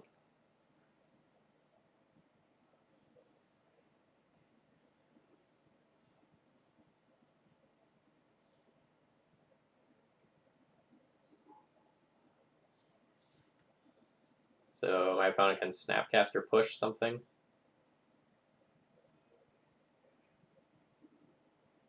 Push Mom. Okay.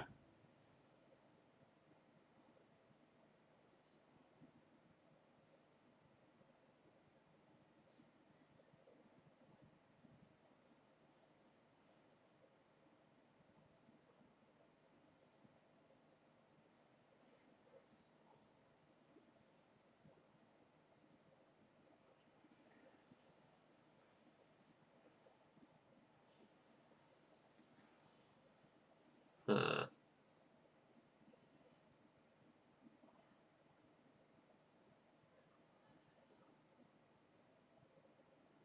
No basic planes. Prelates on 3.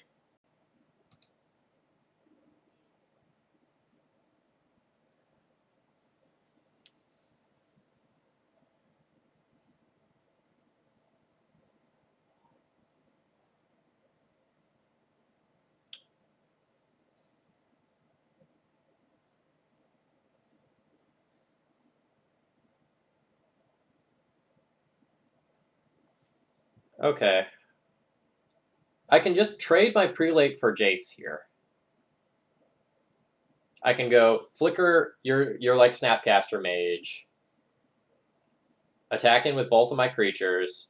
My opponent will trade Strix for prelate.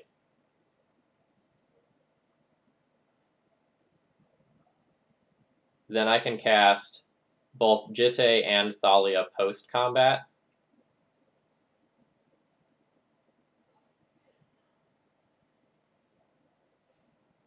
And then have like Brightling Vial or a bunch of equipment as the backup plan if something goes wrong.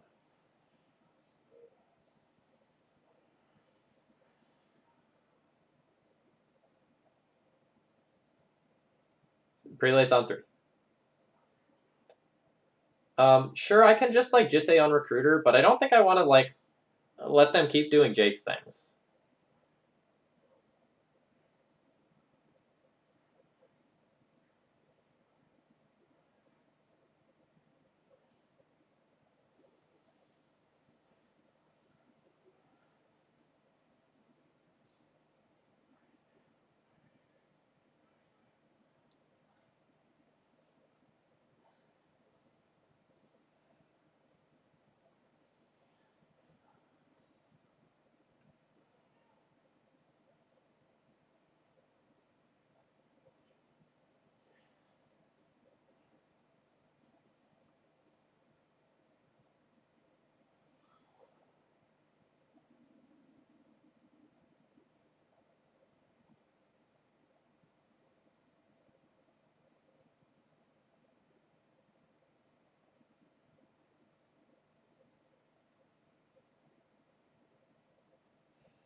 Actually, if I play an equipped Jitte, I attack in, my opponent straight trades Snapcaster for it. I use 1 counter to kill Strix at some point.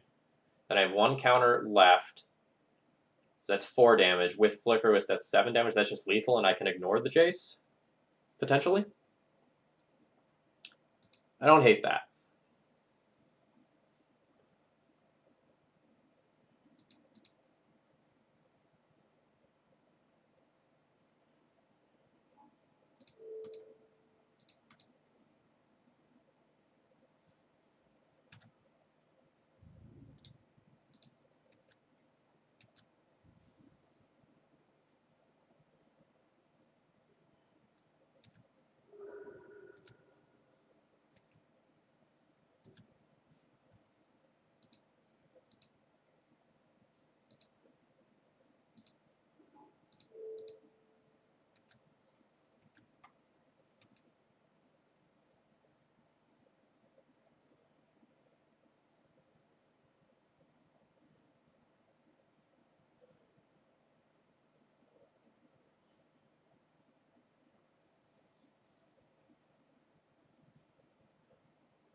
Another Jace.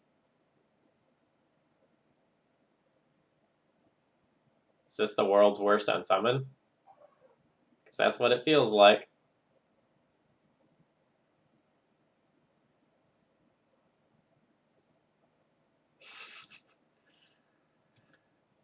Nope. That was a 4-mana Brainstorm. Alright, and my opponent concedes. Alright. So we win. Okay. So game 2, win. I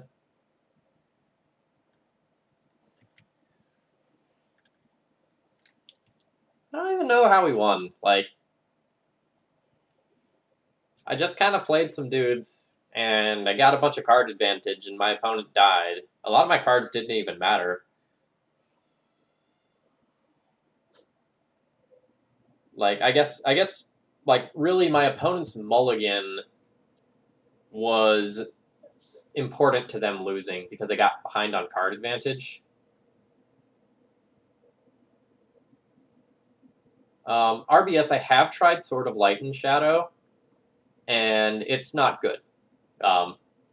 That's the long and short of it. I've tried testing it on multiple occasions in multiple different metagames. It rarely stays in the deck for more than a week or two. It's a card that looks much better than it actually is in practice. I'm just going to attribute that win to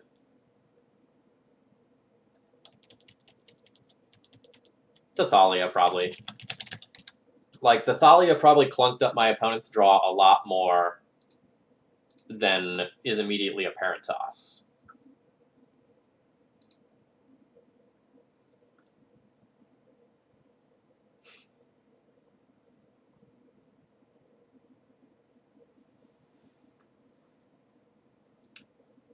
So, King, the best sword to sideboard if you want a fourth piece of equipment is Sword of War and Peace. It's very good in the Miracles matchup. It's very good in the Mirror, and has application elsewhere. The next best piece of equipment beyond that is probably Manriki Gusari, which, while very narrow, it's incredibly good in the Mirror and against Stoneblade. And then if there were one more beyond that, it's probably Sword of Light and Shadow, although I've played Sword of Body and Mind and Sword of Feast and Famine in my sideboard as well at various times.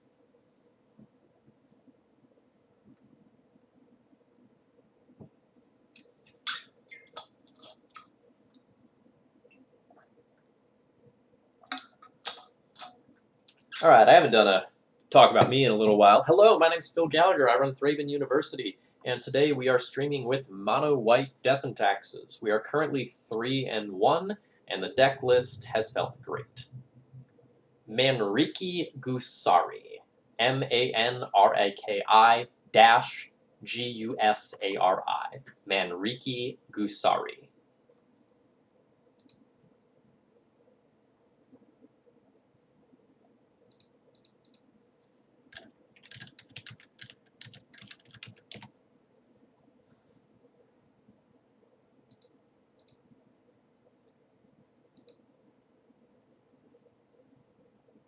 Thanks for stopping by, Oddjob.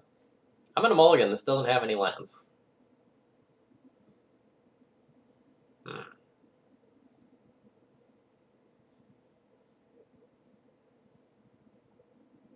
RBS, the deck list is below this stream. I will keep that Thalia.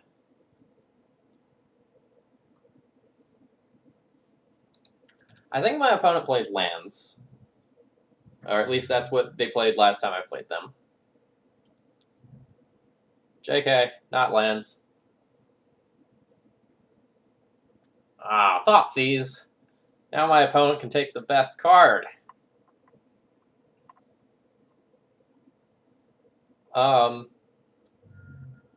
So King, if I ever do like a cooperative stream with Pleasant Kenobi with Vince, I would consider that.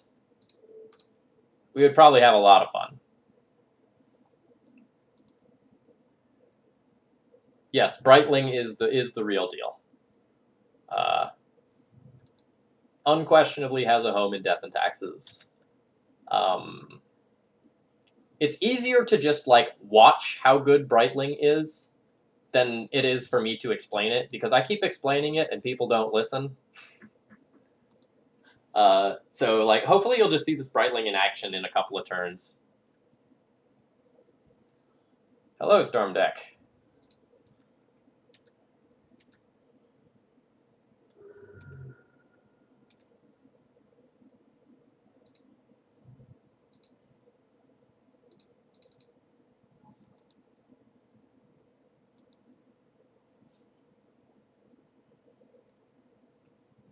Yeah, and against Storm, we can tap out to play Brightling. Now, every turn for the rest of the game, I'm going to crack for 5 with Brightling and gain life.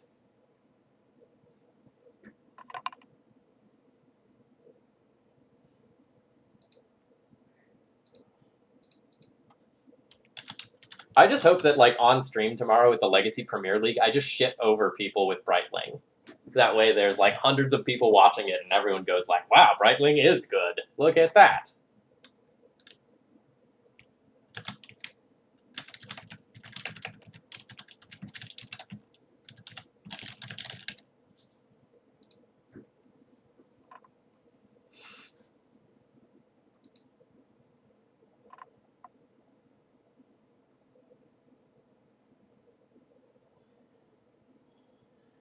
I mean, Mike, I am convinced that, like, I'm just gonna get paired against Julian, and he's gonna play Elves, and I'm gonna die, and then I have to, like, run through the losers bracket, and that's fine. Like, I accepted my fate. When I put together my deck list, I decided that, like, if I get paired against Julian, I accept that I lose. I've been ready for that for a while.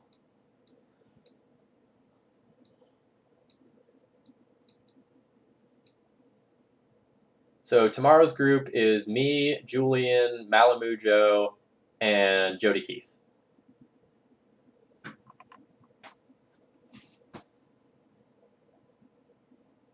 Yeah, so if I beat the other two and lose to Julian, I'm still in winner's bracket, and that would be great.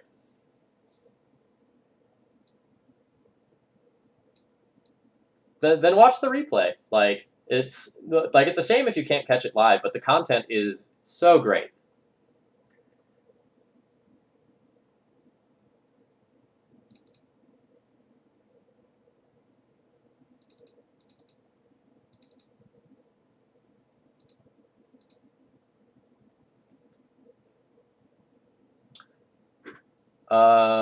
Let me answer that question in a second. I need to finish sideboarding.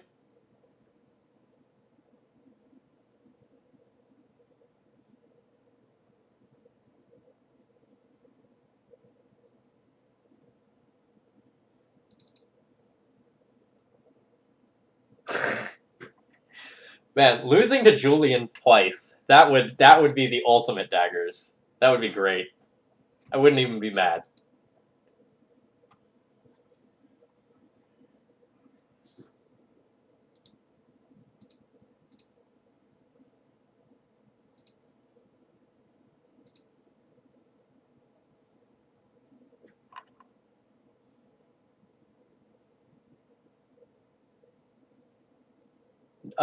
No, Gabo Hunter, I think my explanation is good. I just think people are very easy to deny cards that they don't like, and I think people are very quick to make judgments without playing a lot of matches. So if you play 10 matches with Breitling and you play against a bunch of Baleful Strix, you go, oh man, this card's not good. But then you go and you play against, like, Miracles and Rogue Delver, and you watch what that card can do, and it's just, like, unquestionably one of the cards you want to have in your deck.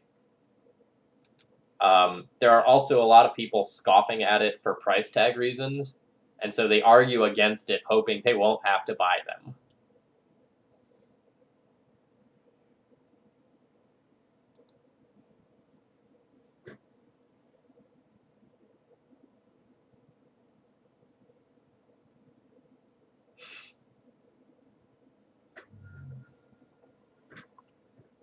Alright, so Thalia's gone, but I still have, like, a valid turn 2 play, which is nice. Ooh. Is just wasting my opponent better than casting a Revoker on LED?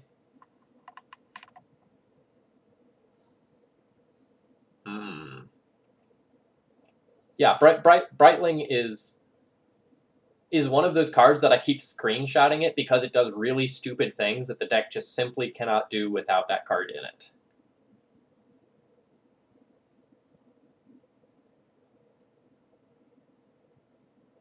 Yes, the plan for Elves is don't play against it. That is the plan for Elves.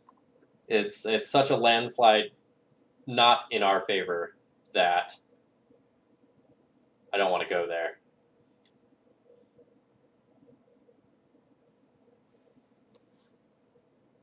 RBS, if you are just running just, like, all regular planes or something like that, your deck list is, like, strictly speaking, for the Legacy metagame, worse than one that has the split. Like, it is minor, but it comes up. Like, if you play as much Magic as I do, then, like, predict targeting you against miracles is something that comes up frequently.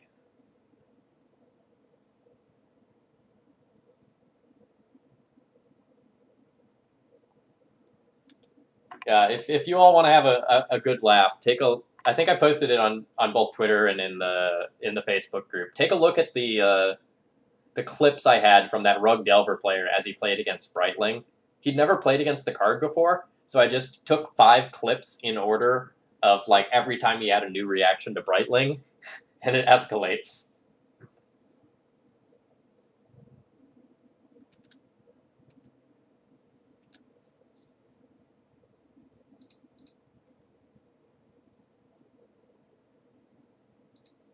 Alright, so opponent brainstormed there, and they didn't play a fetch, so they are brainstormed lock. Was it a Grixis opponent? Yeah, whatever. They were a Delver player. They were dying. Could someone in chat link to that series of clips that I posted? I can't really take the time off right now to find it. LOL! I'm so good at Magic.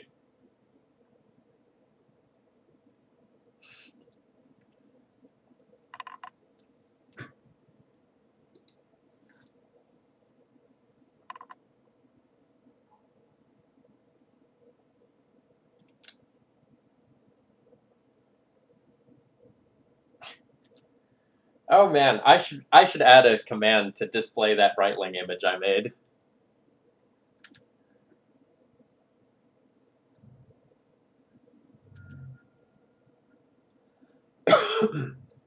Yeah, Dreadnought for me. Thoughtseize.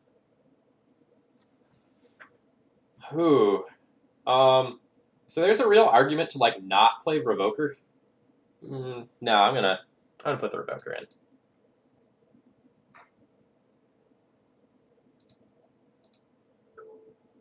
But there is an argument for just, like, putting in Stoneforge there and fetching Sword of War and Peace.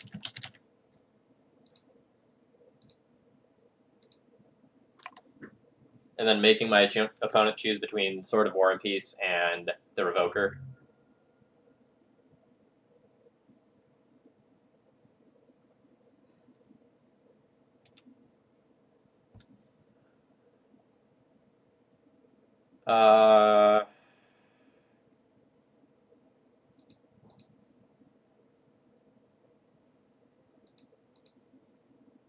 Gonna leave this on 2.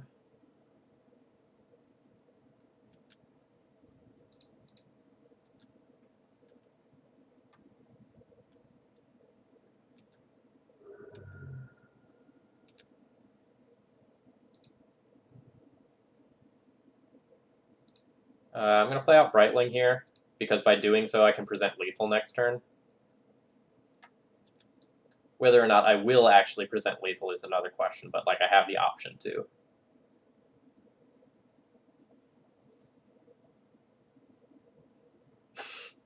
Yeah, I really like the Nothing I Do Matters clip. That is strong.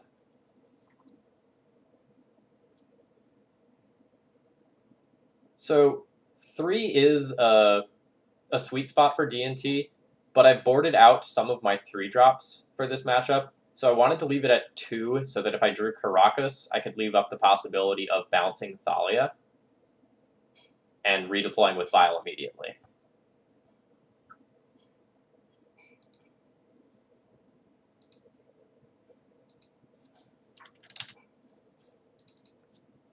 Alright, so game 2, win with Thalia and Mom backup.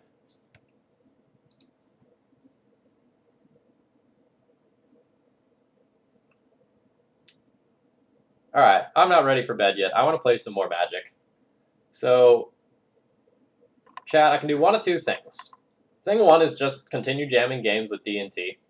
Thing 2 is jam some games with Wilson Hunter's Grixis control list. Express your opinion in the comments.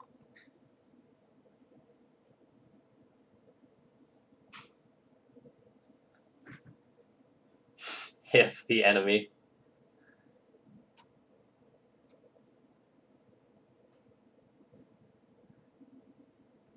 Alright, first 4 thoughts are for D&T. 5 thoughts for D&T. Well, I didn't come here to watch Grixis control. Neither Rent Miracles.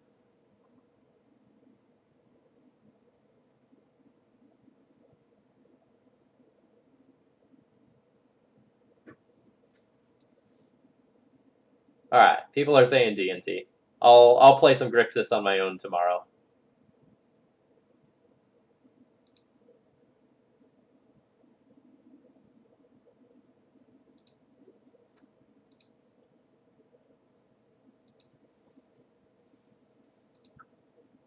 Alright, more D&T. Let's see if I can get a frickin' trophy.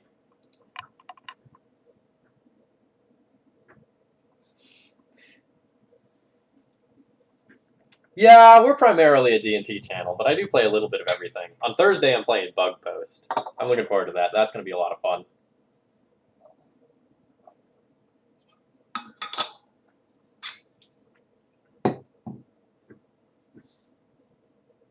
Yeah, I've worked with Mark quite a bit.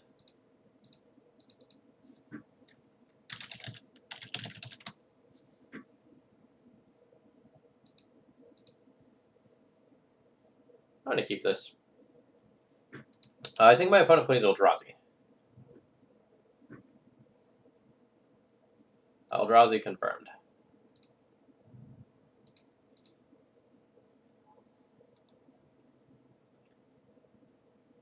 So, Jazzy, the Legacy Premier League is on Julian's channel. I will be hosting it during that period, for sure. So if you tune into this channel, you will find it as well. Alright, so my opponent has played Trinisphere, so I actually can't play anything this turn. It's unfortunate I don't have a Rishadan Port, because then I could do something with my mana. So, Zigglgoo, or however that's pronounced, as of the beginning of this stream, I was sitting at 74 out of the required 75 viewers required for partner. So I think this one will set me over the line. This has been a good stream.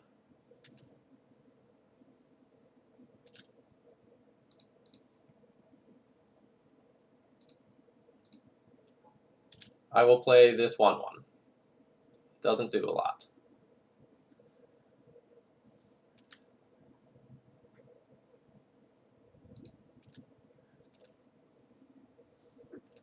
It's going to get in for some chip damage. Alright, so my opponent has, as far as regular mana goes, 1, 2, 3, 4. 4 regular mana. 5 mana towards Eldrazi. I don't think they're going to get to, like, big stupid mana next turn, but I should probably make sure by putting in Athalia.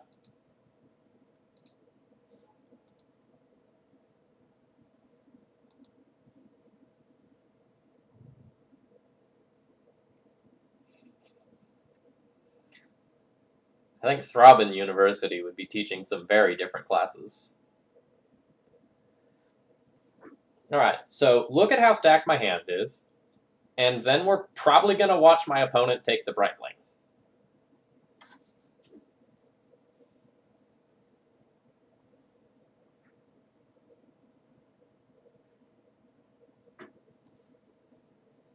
Brightling must be pretty okay.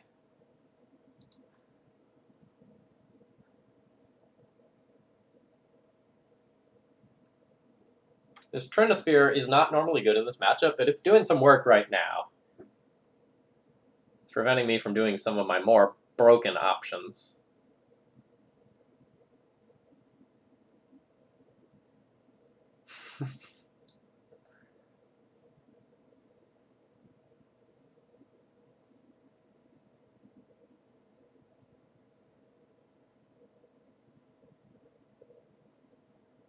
So I kind of like Activate Vial, put in Flicker Wisp, flicker out Trinosphere, play Remorseful Cleric, and then have 5 power in the air. It lets me make the best use of my resources for this turn, although it is possible that like using my Flicker Wisp to deny my opponent mana is more important. I think I present myself with a better clock long term by doing that play. So Hell Clan, I started the night with 74 average viewers. This stream I think will put me over. I needed 75 average viewers, so I think we're getting there.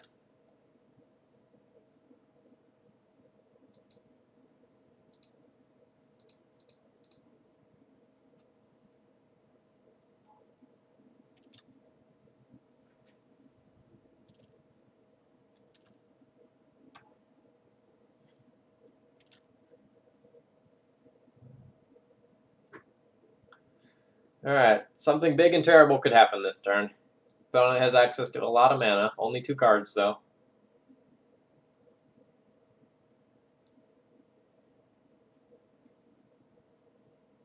Alright, I don't want to celebrate prematurely, Hell Clan. Fuck. Can't even get any value by exiling things with Remorseful Cleric.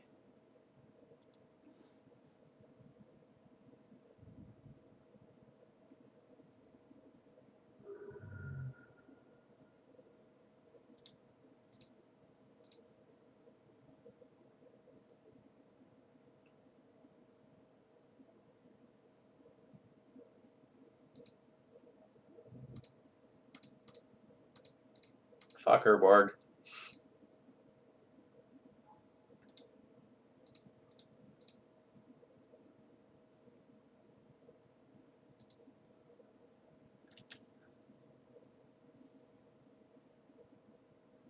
If my opponent has another big follow-up, I'm in trouble. Or if my opponent draws like another Ancient Tomb and starts like activating this Eye of Ugin, I'm also in trouble.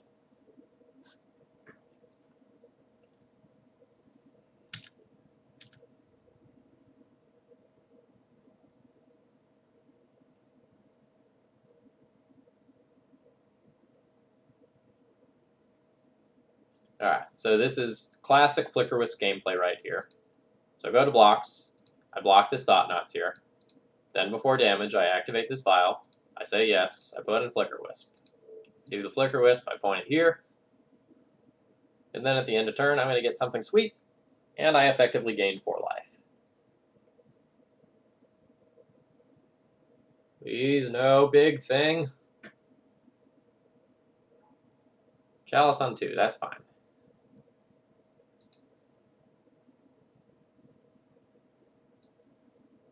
So I have 1 more Flicker Wisp that I can get. So I think I will go ahead and do so.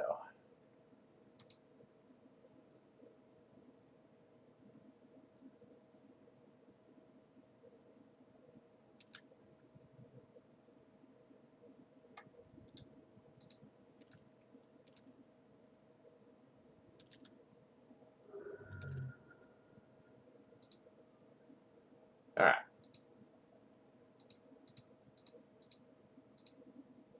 So I'm going to cast a Flicker Wisp, target this Recruiter, and I'll blink it. This Recruiter is going to come back to play. I'll say yes. And I'll get another 3-drop that I can put in with Vial, so I'll get a Mirren Crusader. And then this is going to discourage my opponent from actually attacking with the Thought-Knots here.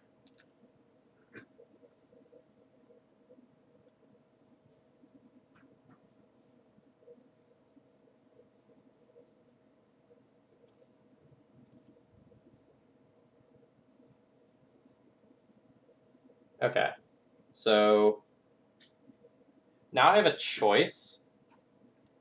I can either Flicker Wisp the Chalice on 2 so that I can actually cast my cards, or I can just ignore that and Flicker Wisp my Recruiter and like get another Crusader. How do I lose this game? I probably lose this game if my opponent casts another All Is Dust, or like an Ugin.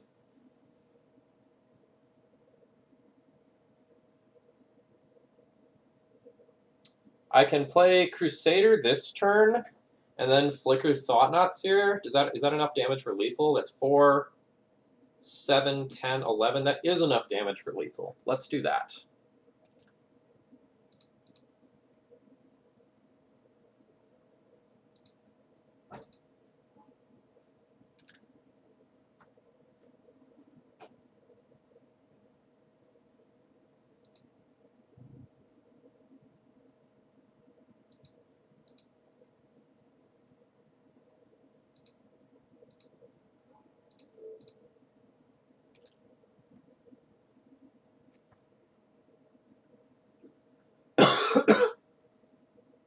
Alright, easy enough. Alright, so we're playing against Eldrazi. Sorry, I should say we're playing against Big Eldrazi. And we win. So game 1, win through All Is Dust via Flicker Wisp. Chains.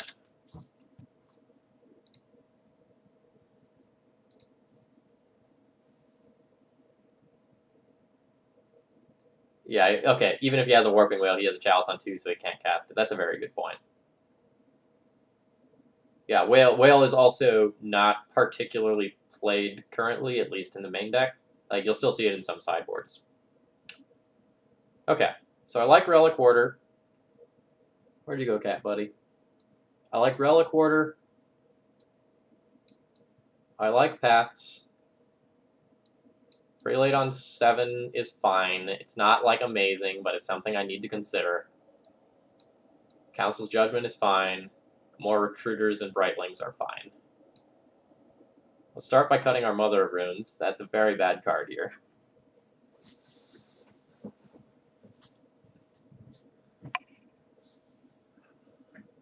Then what? Remorseful Cleric doesn't really do much. I don't really need that effect. Similarly, Spirit of the Labyrinth, this isn't the right sort of matchup for you. Can actually even be actively bad against Thought-Knots here.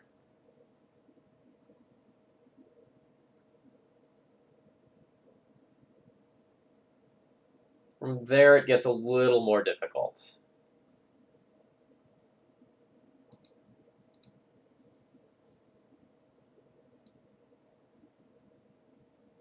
This is awkward. Like, it's really slow on the draw. But putting it on 7 does eliminate one of their best cards. Maybe that's overly ambitious.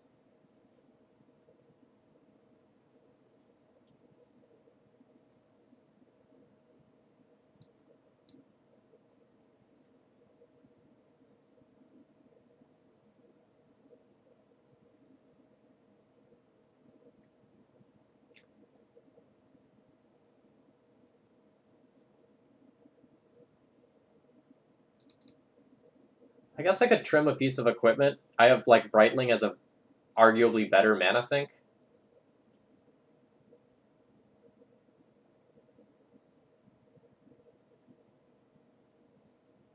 But if I do that, I should probably cut a Stoneforge.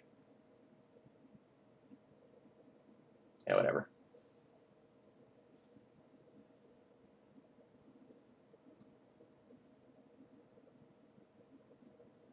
Wu, Basic Plains is a really good Magic card.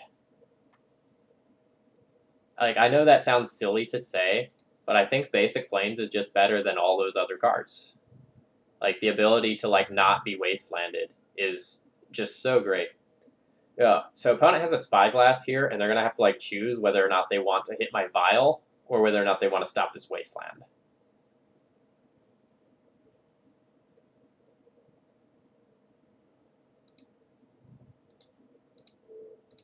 Alright. So opponent named Vial, and I get to waste them. I accept. Yeah, I don't think my opponent names Brightling in that spot.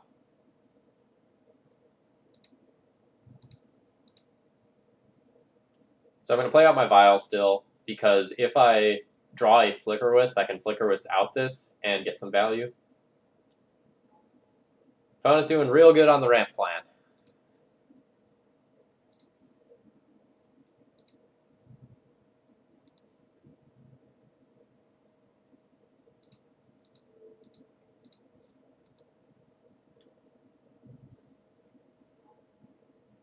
No, Brightling!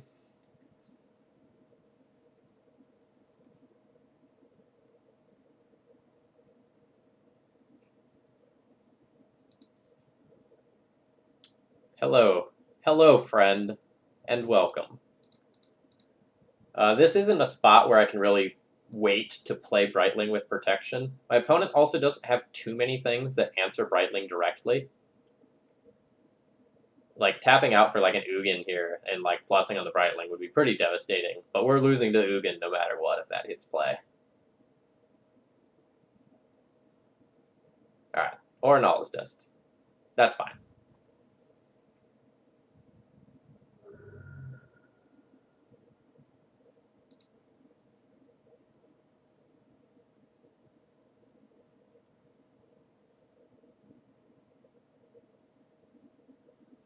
So my opponent has 3, 6, 9 mana. So they can tutor up a Thought-Knot Seer and play that. I'm probably at the point now where this one has slipped away. I think my best chance of winning this one is my opponent not knowing how Eye of Ugin works. Jeez.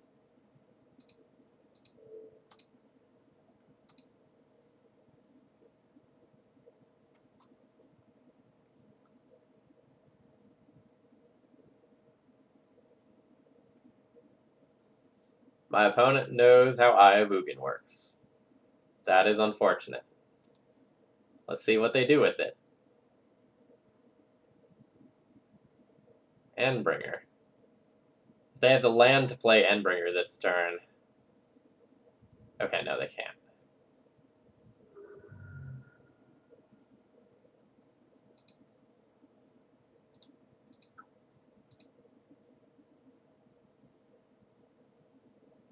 Rough. Okay. So that was a loss. So game 2 loss to Eye of Ugin and triple Cloudpost. My one Wasteland there was not enough mana disruption to keep them from doing their thing.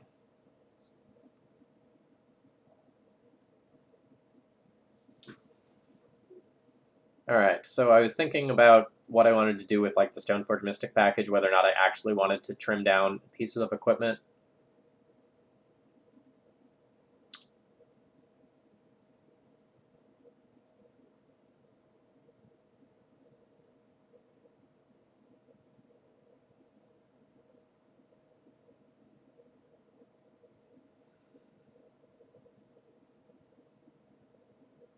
So I kind of do want to just play 4 Stoneforge Mystics to have the ability to fetch up Batterskull for their like more fair draws. But if I want to play all 4 Stoneforge, I should really get this Sword of Fire and Ice back into the deck.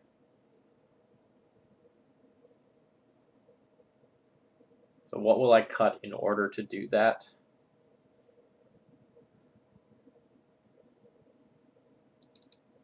I guess just 1 3-drop. I'm really heavy on 3-drops in this matchup already.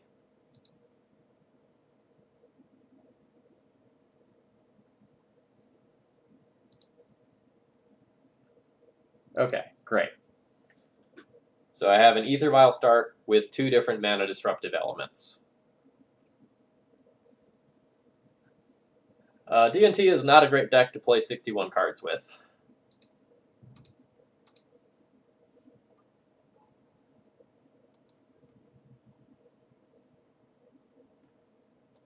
So, JD, the thing is that if you get Thalia down ahead of their mana rocks, Thalia is actually quite good.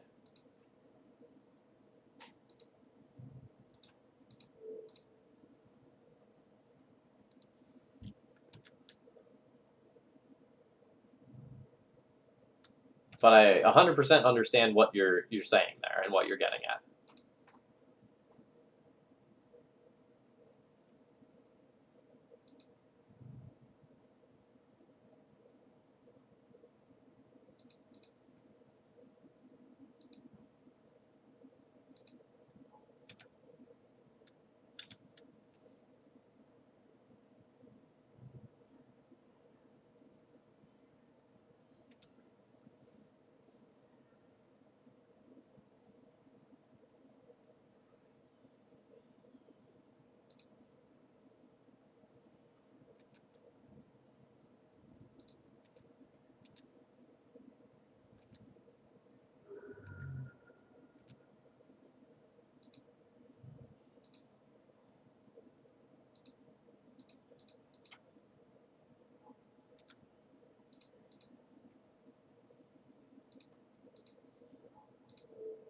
Just a day at the office, folks. Nothing to see here.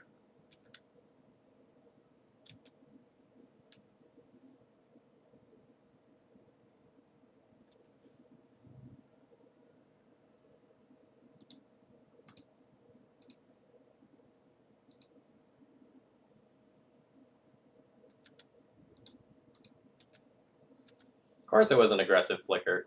I'm really far ahead on board, and my opponent is stumbling on mana. It's the best time to aggressively flicker.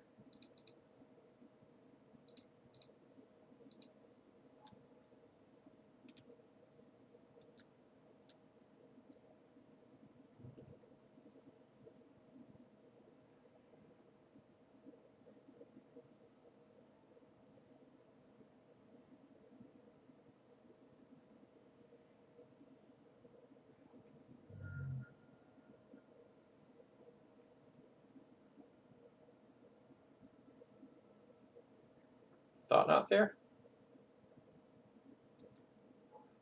Alright, so Thought-Knot's here. We'll get my Swords to Plowshares. Can't cast it because of my Thalia attacks.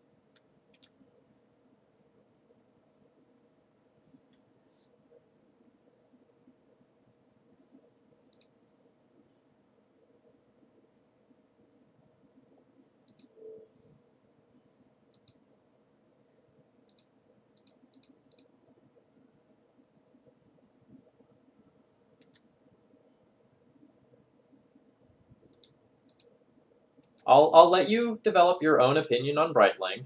I believe that the card is amazing.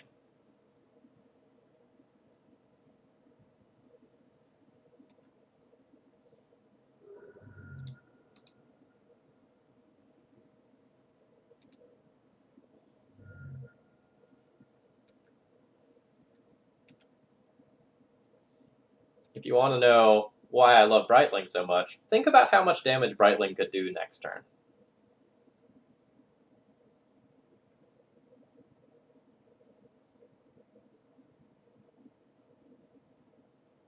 Sorceress Spyglass. Well, guess I'll go ahead and tap that, and I'll put in this Brightling, and then opponent, you get to pick what you want to name.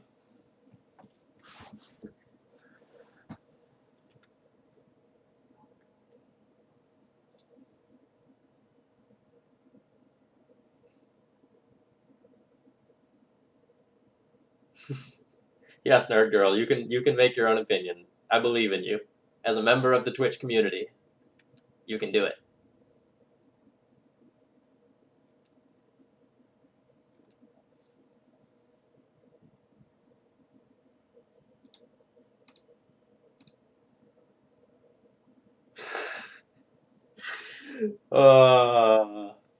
Man, this deck's good. This deck's so good.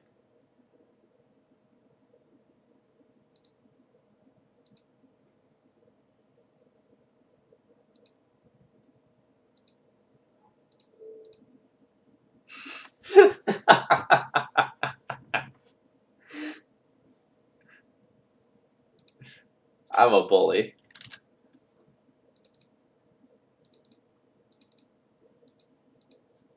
Alright, so game 3, win with Bile and Mana Disruption.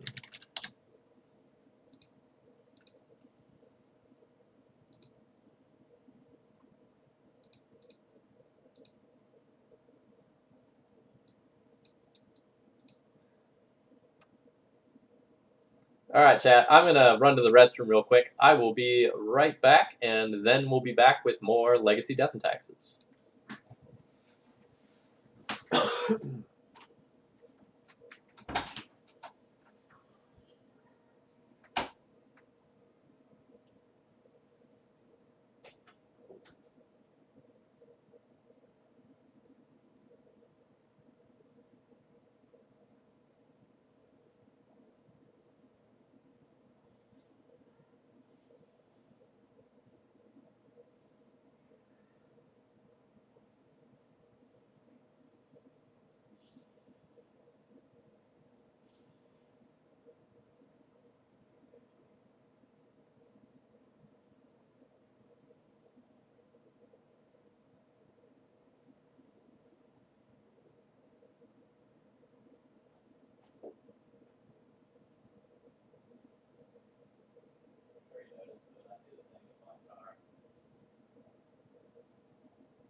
I'm streaming it, they'll chat more later.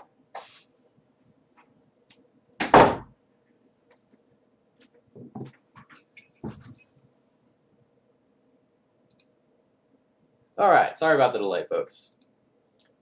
So for anyone who just tuned in the last couple of minutes, hello, my name is Phil Gallagher. I run ThrabenU University. Today we are streaming with Mono White Death and Taxes. I think that we are 5-1 for the night so far. So to recap for those of you that joined, let's see, it looks like we beat, that's 1, 2, 3, 4, 5, 6. So we beat Black Red Reanimator, Miracles, Grixis Control, Ant, and Big Eldrazi, and we lost to Mono Blue Omniscience.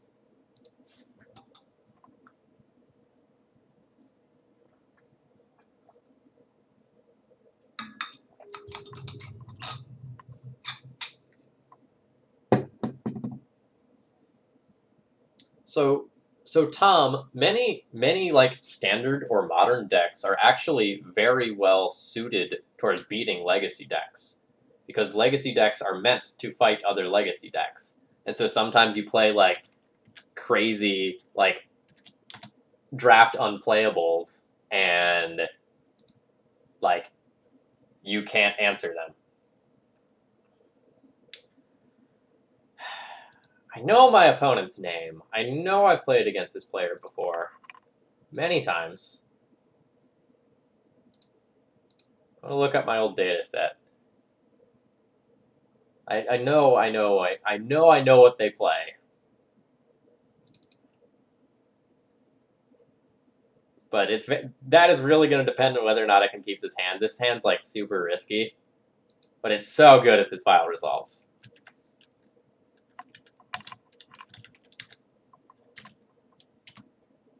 I don't have it in my old data set? Crap.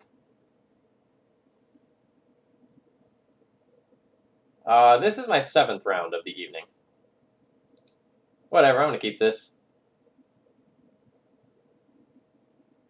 This is a crazy aggressive Vile hand if this resolves.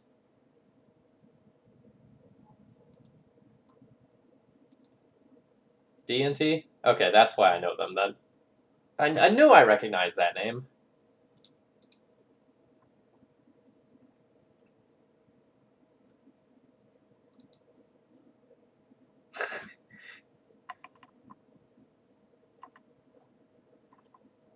Settle the wreckage.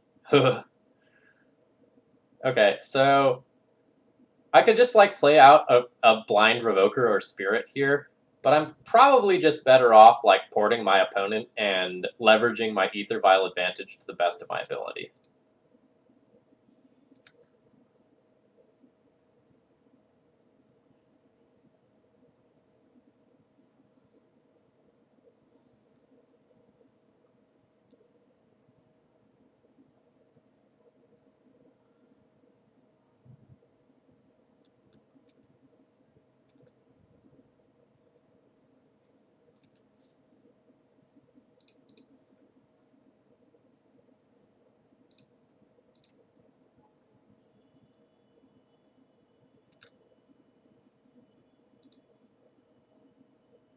Well, that's good.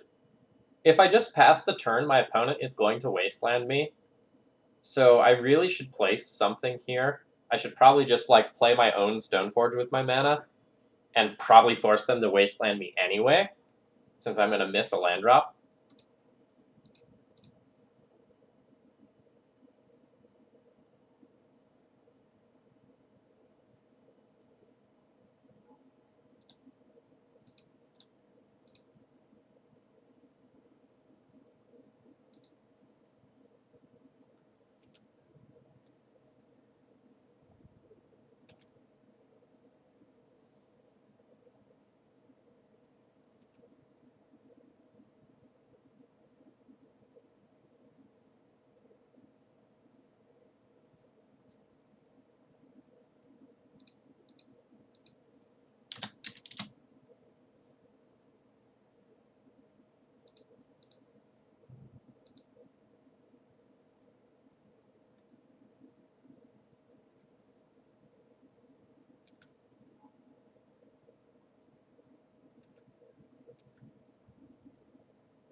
Yeah, I think they're mana light as well.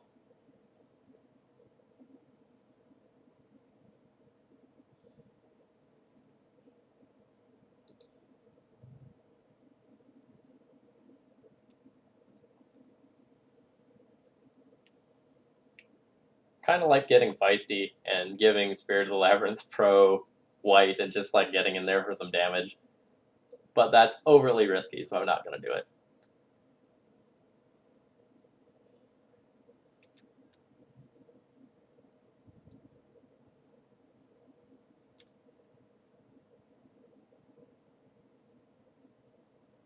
No, I don't like Phyrexian Revoker on Mom.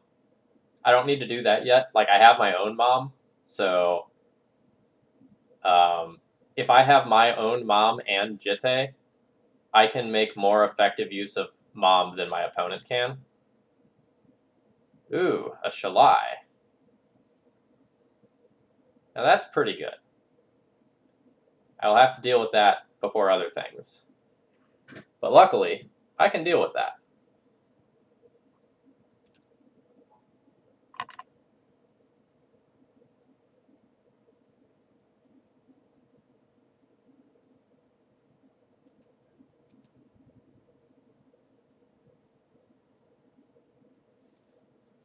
Alright. So chat, the line's very simple. We activate Stoneforge Mystic. We put in Jitte. We activate Aether Vial. We put in Mirran Crusader.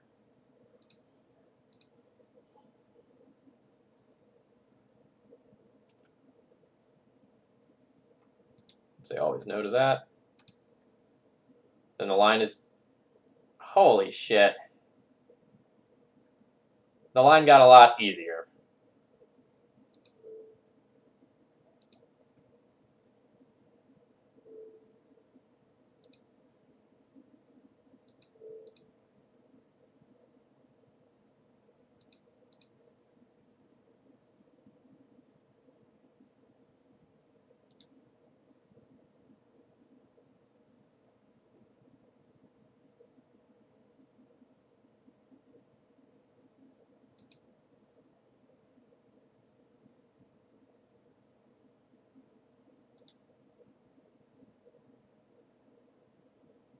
I can't see my protection from white.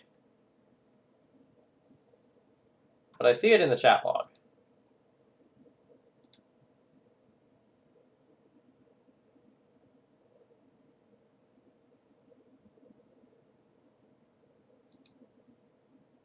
That's really weird.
Yeah, so Safali, my opponent, and I are actually just talking about the bug right now. They were giving me time to screenshot it so I can report it.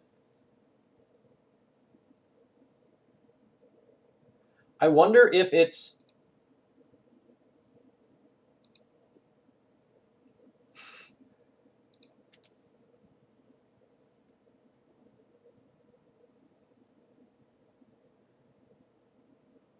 It might have to do with my opponent playing Shalai.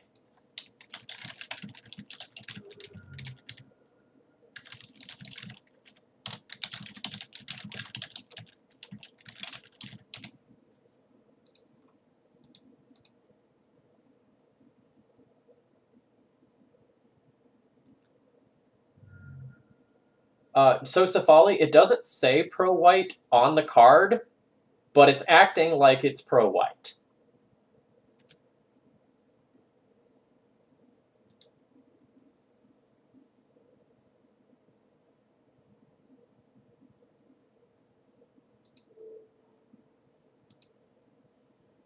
So I'm going to get this Mother of Runes out here now.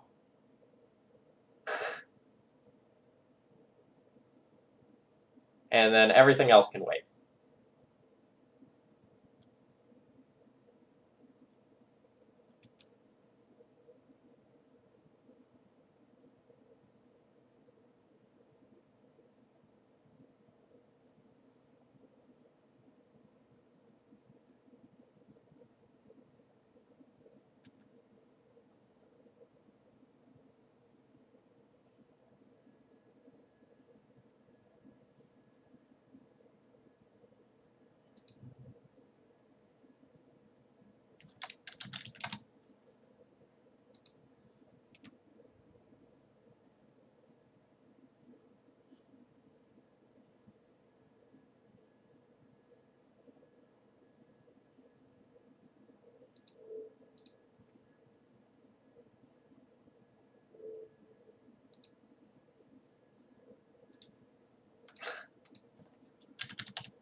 So Snapples, my opponent and I are currently talking, and we're investigating the bug. So my opponent didn't play anything there to see if the next turn around the things would still happen the same way.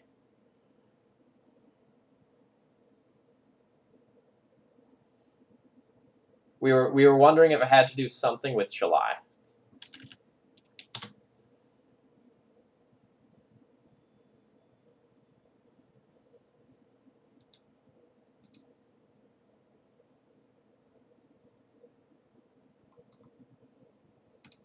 Okay.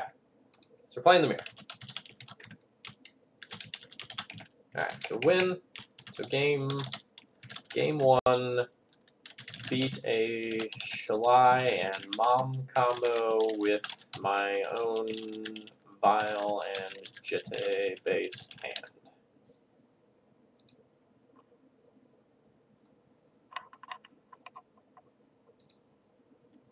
Yeah, everything that happened for that last turn cycle after we encountered that bug was us just figuring out the bug.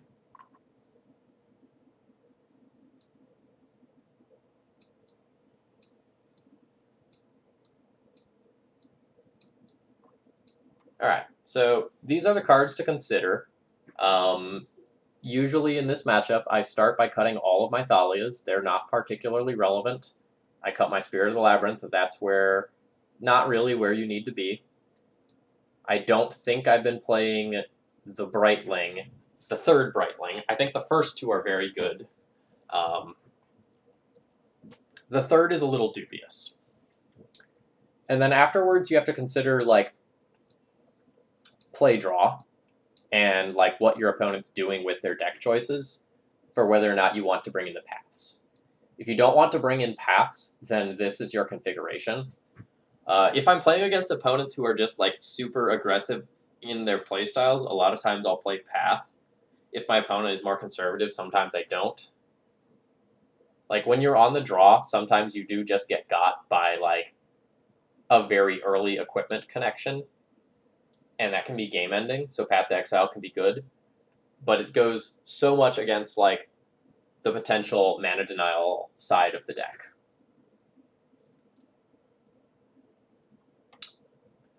So how do I want to play this next game? I think on the draw, I'm kind of inclined to go a little creature light and play some paths, and then on the play, I'll go back to having more creatures and being more aggressive.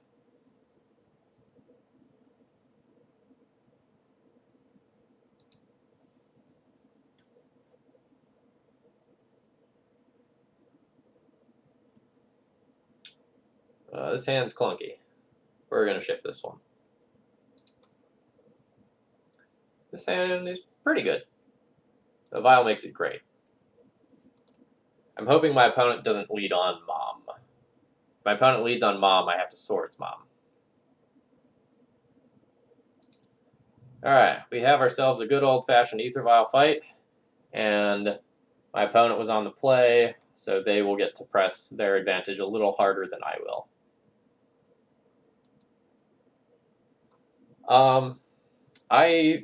I mean, assuming I make partner with this, I will need to start thinking about like new emotes, sub badges, and things of that nature.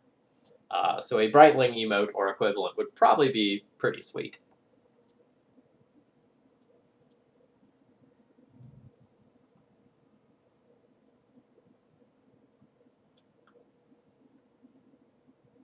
Do a Brightling emote and I'll sub. I'll keep that in mind. Ooh, a Vial sub badge is a really good idea, actually.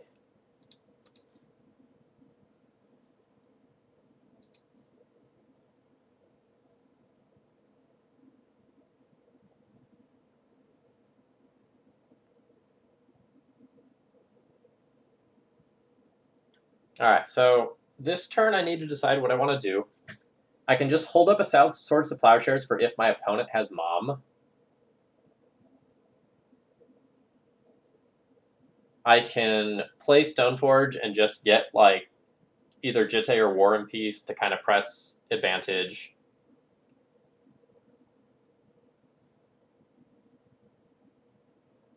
I can play Revoker and name Vial, and if my opponent doesn't have Mom, I get like a crazy awesome Time Walk.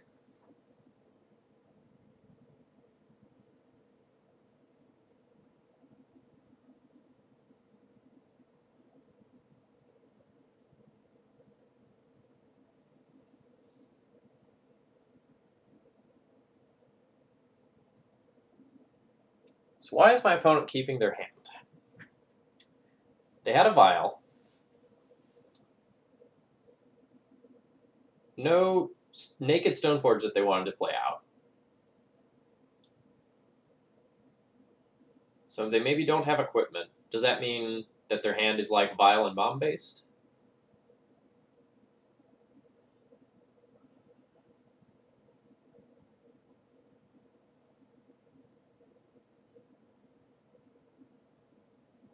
Or do they have a bunch of like reactive removal? Yeah, if I hit 1,200 followers, I think that is the Goblin stream. Check below the chat to confirm.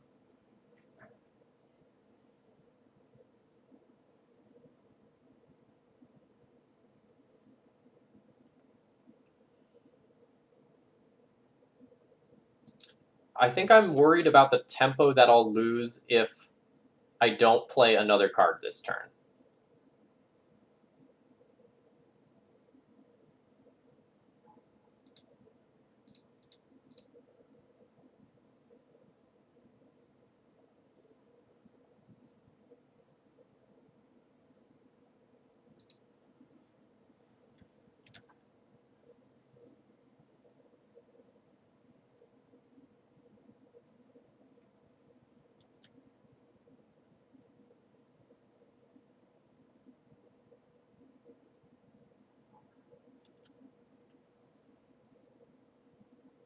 Okay.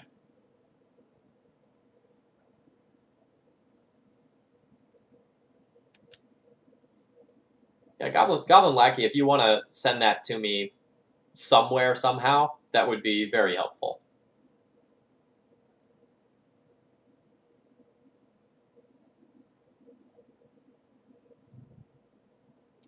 Ooh. My opponent's a splash build.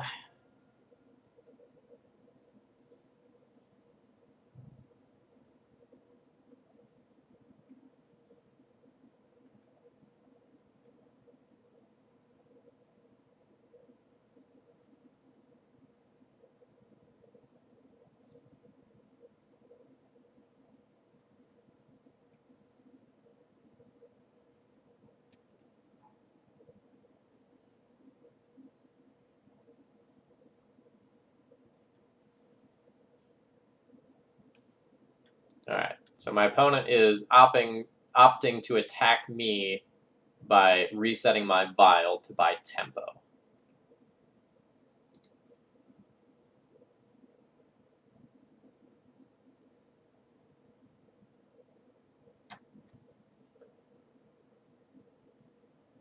They might have P and K in hand.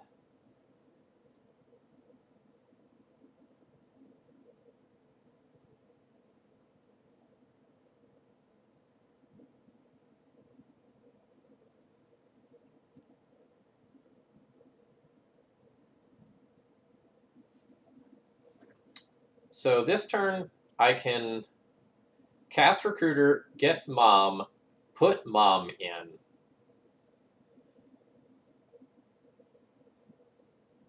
Next turn, tick Vial up to 2, have Revoker on standby.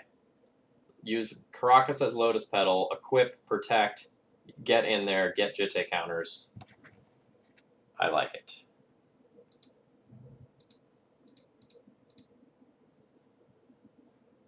You know, this plan all goes to crap if my opponent has like a bunch of Flicker Wisps over there, which is kind of likely. But I think I like having a safety net.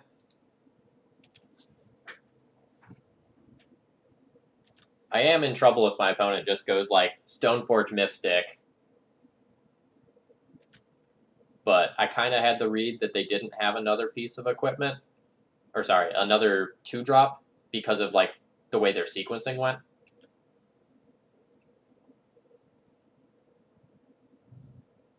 Yes, the red-white version usually only plays 3 pieces of removal. Or sorry, 3 Flicker Wisps. Shit, natural Jitte.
Okay, so I've got my own Jitte here.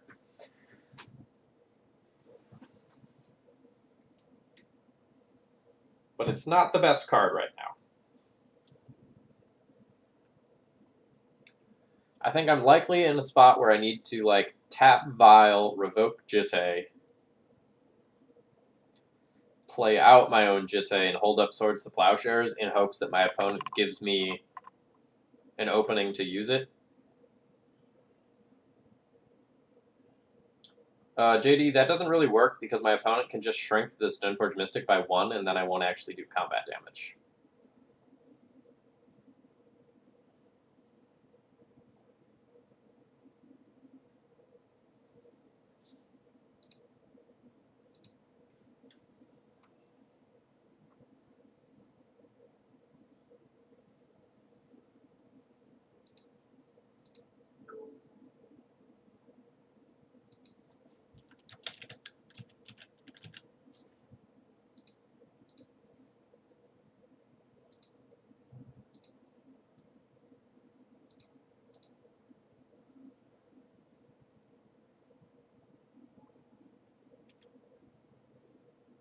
Thank you, Goblin Lackey. I'll take a look at that later. So I think I should have not put in the Revoker yet, because if my opponent has another Flicker Wisp, then it's super annoying. Yep.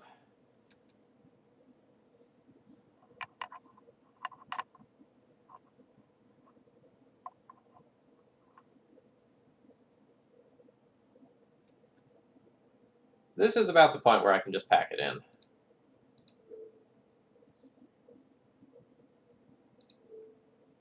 But I'm not going to go that far yet.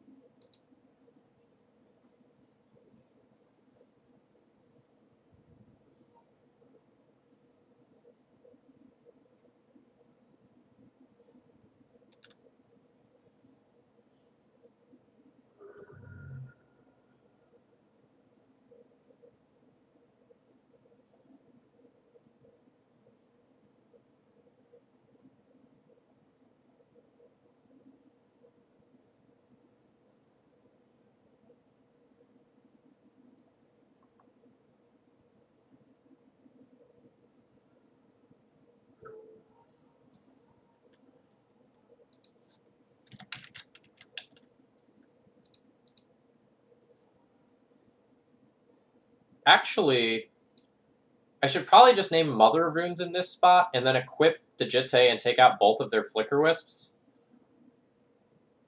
That's a Hail Mary play that might work.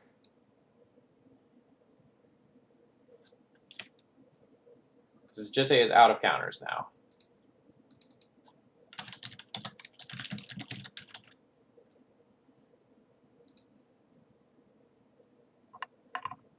Now, if my opponent has one more Flicker Wisp, fuck.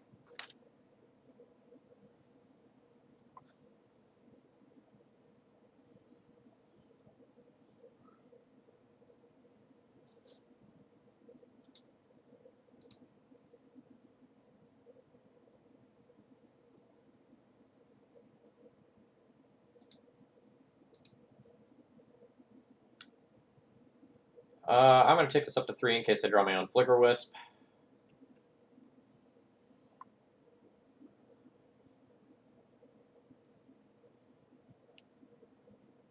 Well,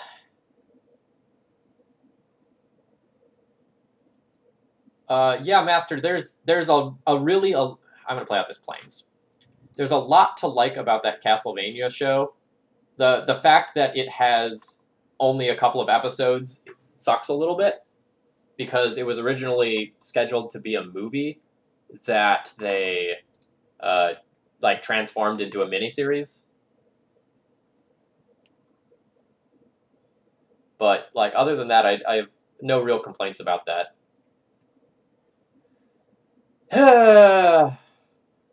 Well, we tried.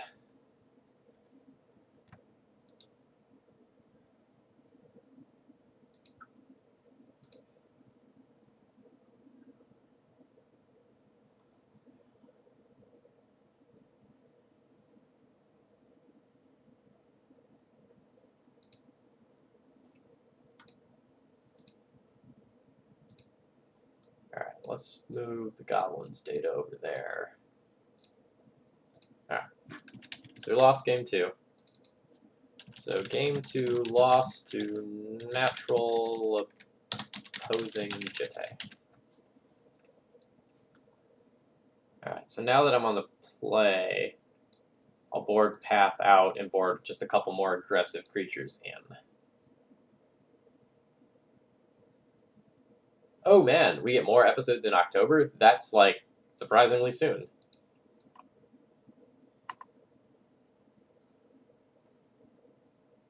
So if you like the general, like, violent nature of that Castlevania show, check out Devilman Crybaby. It's pretty messed up, but if you enjoy kind of like the dark, gritty themes that Castlevania has going there, that might be good. Don't watch it with normies around, maybe. That would be a really hard one to try to explain to people who are watching it if they're not into anime and they kind of know what's up.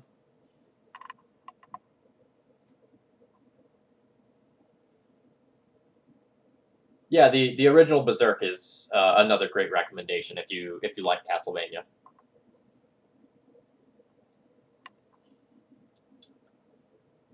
Yeah, so Devilman Crybaby is something that I watched because I went to a panel on surrealism in anime, and they recommended it there. This hand is very fair and very slow. I'm going to mulligan this and try to find something that has a Mom or a Vial. How about both? I will keep this Council's Judgment. It's Devilman Crybaby definitely isn't silly. Well, ridiculous, maybe. But there's a lot of heavy, serious themes going on there.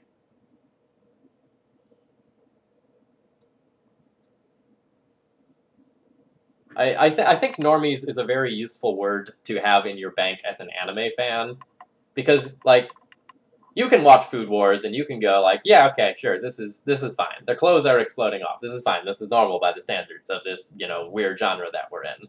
And then like other people walk in and they're like, what are you doing? I can explain. Devilman Crybaby is one of those ones where if someone walks in on you watching it, it's going to be like, are you okay? There's some weird stuff going on there. We had to decimate my opponent's board since they led on a non-basic land.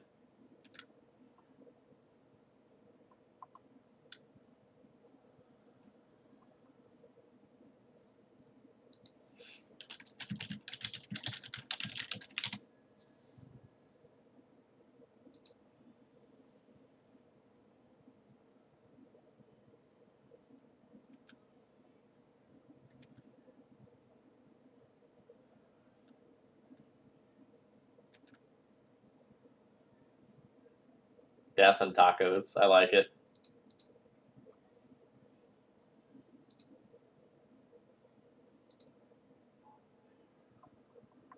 Alright, does opponent have a removal spell? Opponent does not have a removal spell. I have active Mom. Can we just, like, rip Stoneforge Mystic off the top for, like, the ultimate savage draw? Relic Warrior is acceptable. Ooh, a cephalid breakfast. Yes. Asking the real questions there. Sneaking snow cones.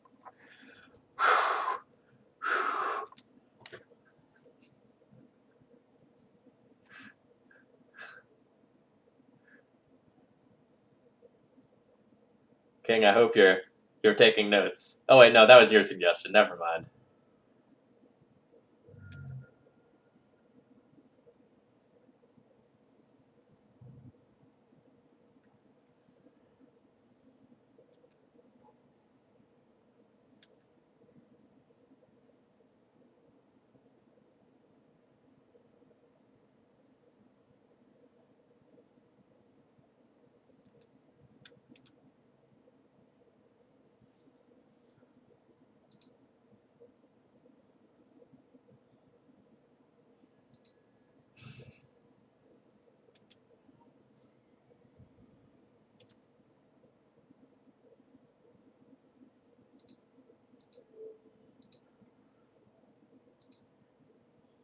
So I'm going to port this plains here to force the jitte activation now so that I can put the cat in and take the jitte. Ooh, no. Opponent does not accept.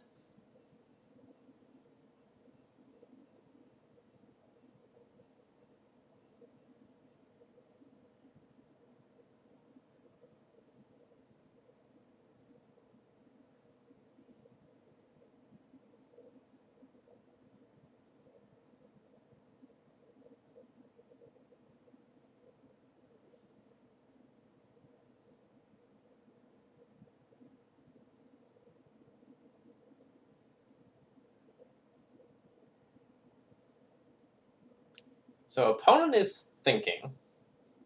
That means they have a line available to them.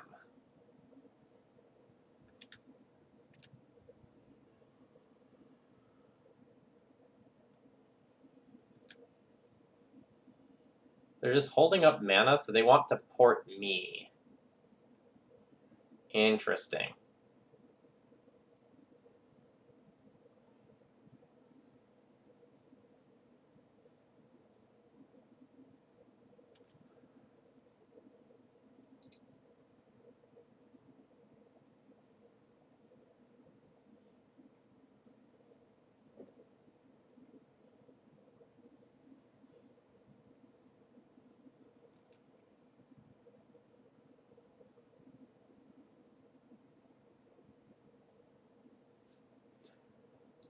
All right.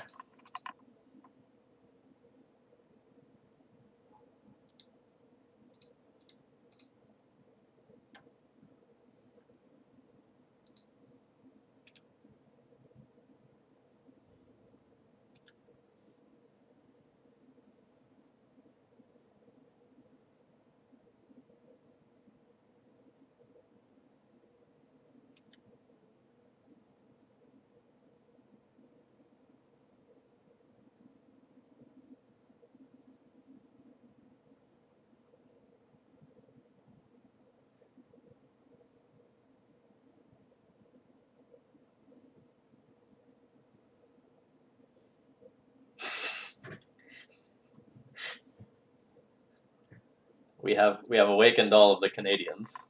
Hello, my northern friends. Welcome.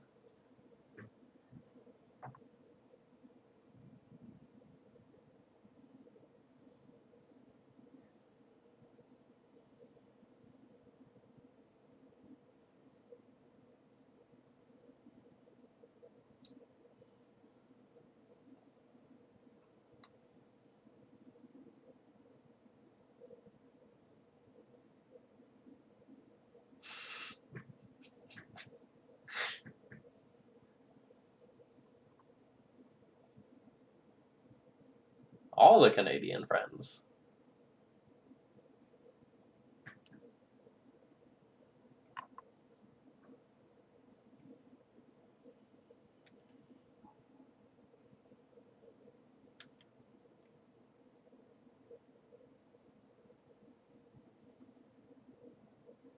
Hmm.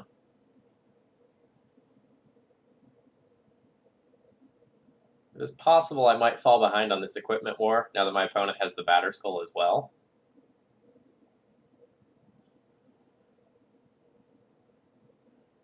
There's a long distance between New York and Canada.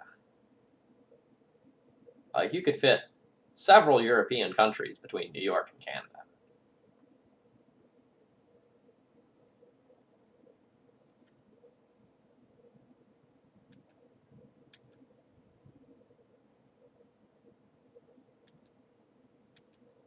Yeah, it's really interesting.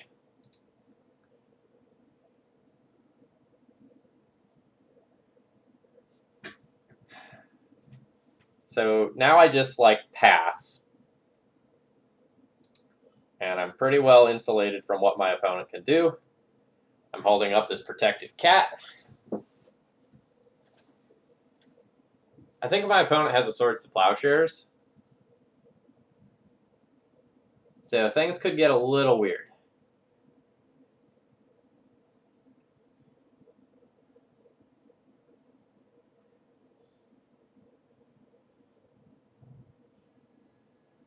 Is New York really that big? I'm going to take your word for it. I've only been, like, right across the border, so I feel like there's still so much north to go. But I guess New York kind of goes diagonally a long ways.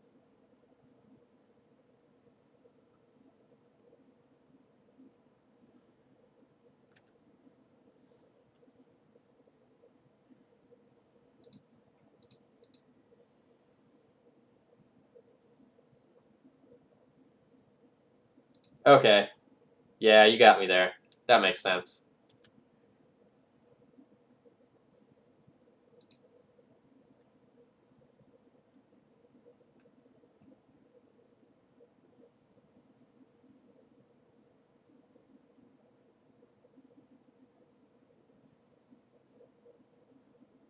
Yeah, Virginia is a pain to drive across when you have to go diagonally.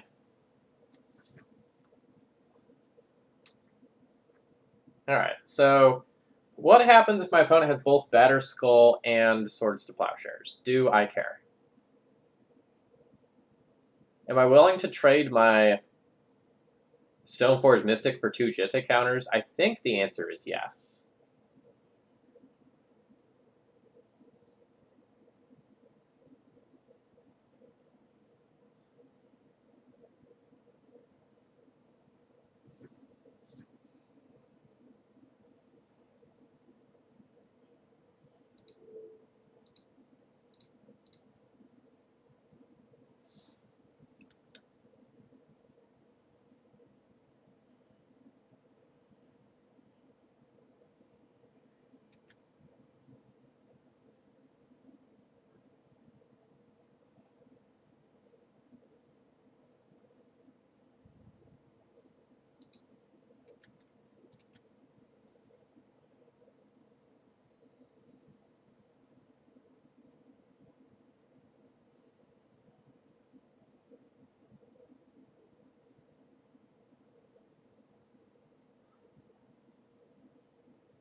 So if my opponent puts in Batter Skull,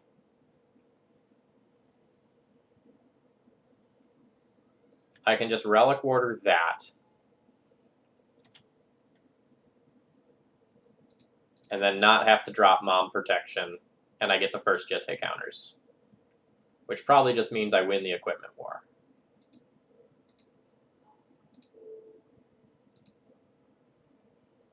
I was more worried about my opponent just, like, double blocking with Stoneforges. Truth be told.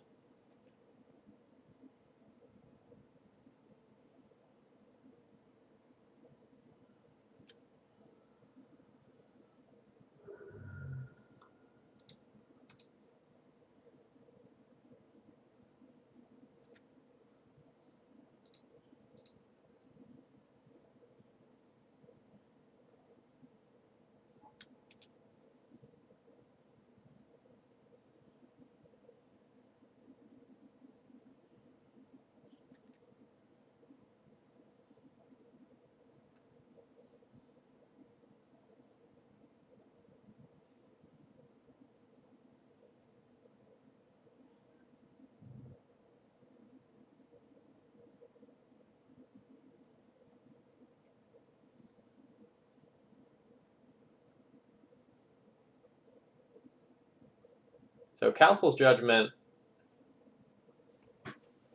very, very likely names Umezawa's Jitte.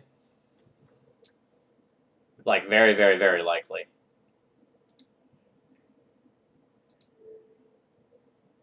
So I'll go ahead and remove a Stoneforge Mystic here.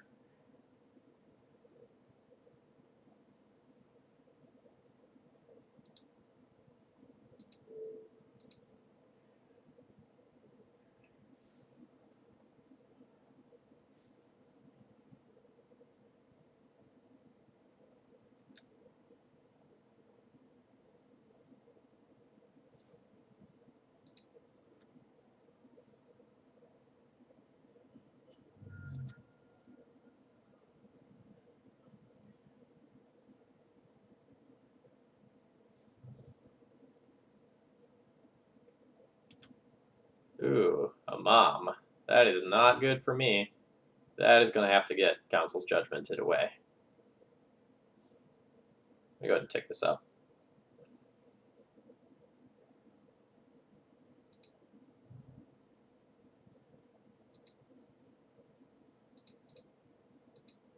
If I let the mom live, then my opponent gets to give their Stoneforge Mystic protection from white and crash in with equipment.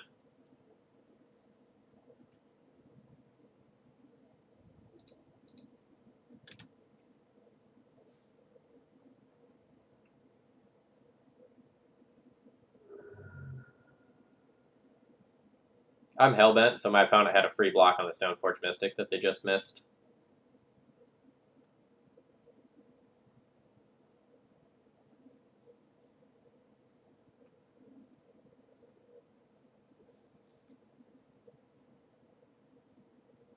The Atheist God, because I got a free point of damage. It worked. Alright, so my opponent will get to Flicker Wisp their Stoneforge Mystic. No.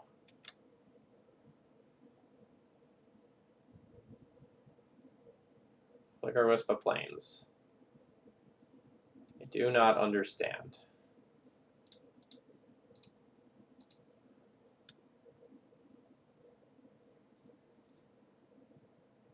They have double removal spell. So I need to make some attacks here.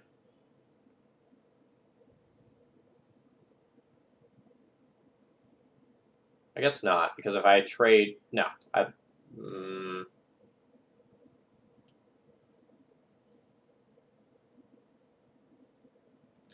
Let's make that attack.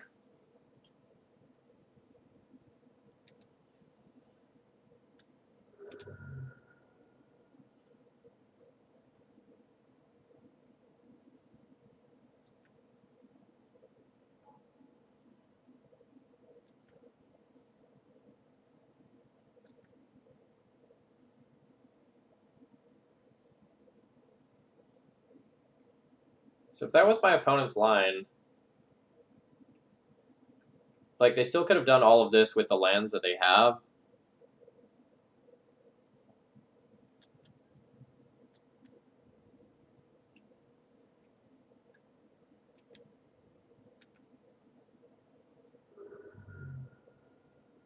This is bluffing, like, a Flicker Wisp or another flyer on my end.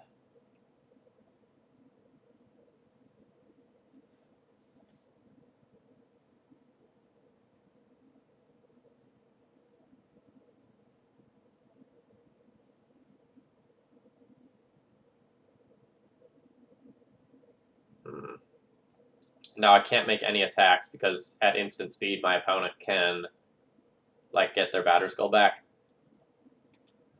So I just need to pass the turn.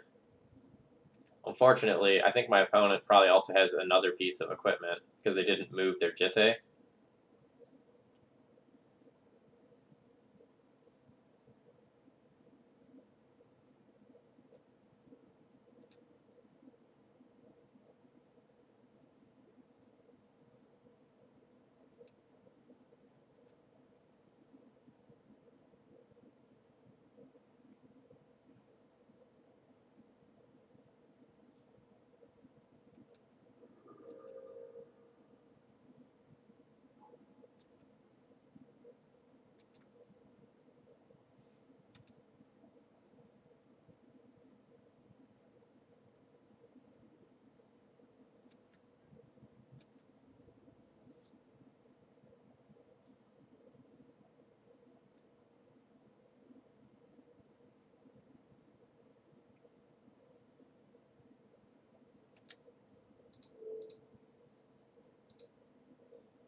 So this buys a turn.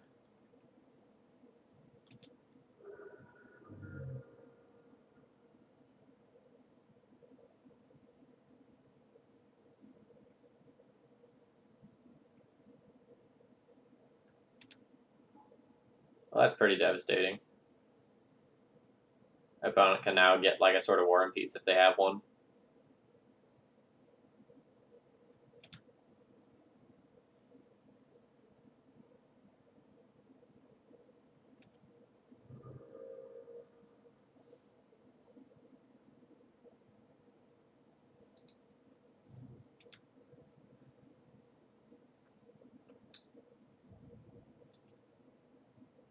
I don't understand my opponent's flicker with choices this game. Like, if they're gonna flicker a land, why not just, like, port me? Or do they also just have, like, sort of, like, Fire and Ice in hand and just can't do something with it?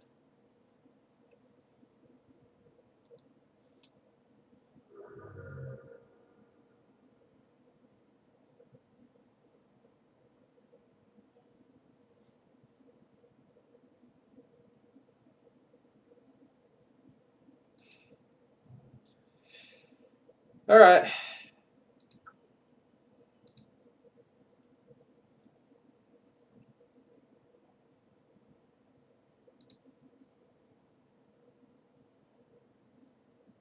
Compactity, I did not miss a Stoneforge Mystic block there.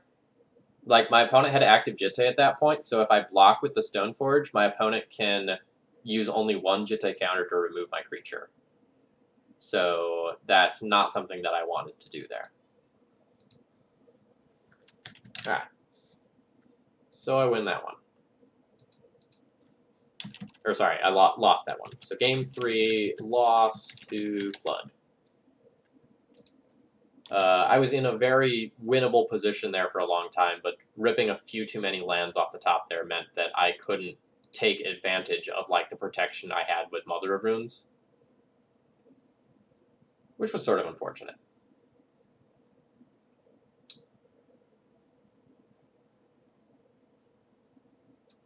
All right, folks, I think I'm going to call it there for tonight. 7 matches is a pretty good set there.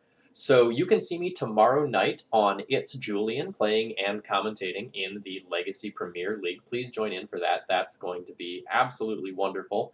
My next scheduled stream time is going to be Thursday morning at 11 a.m. Eastern Time. I'm going to be playing Bug Post there. And there's a possibility that I might stream tomorrow night after the Legacy Premier League. If I don't hit partner with this stream that I just did, I might try to ride the hype from that and do another stream there. But otherwise, I will see you all Thursday morning, and thank you all so much. My name is Phil Gallagher. I run ThrabenU University, and I'm going to turn you over to someone else who is doing D&T content.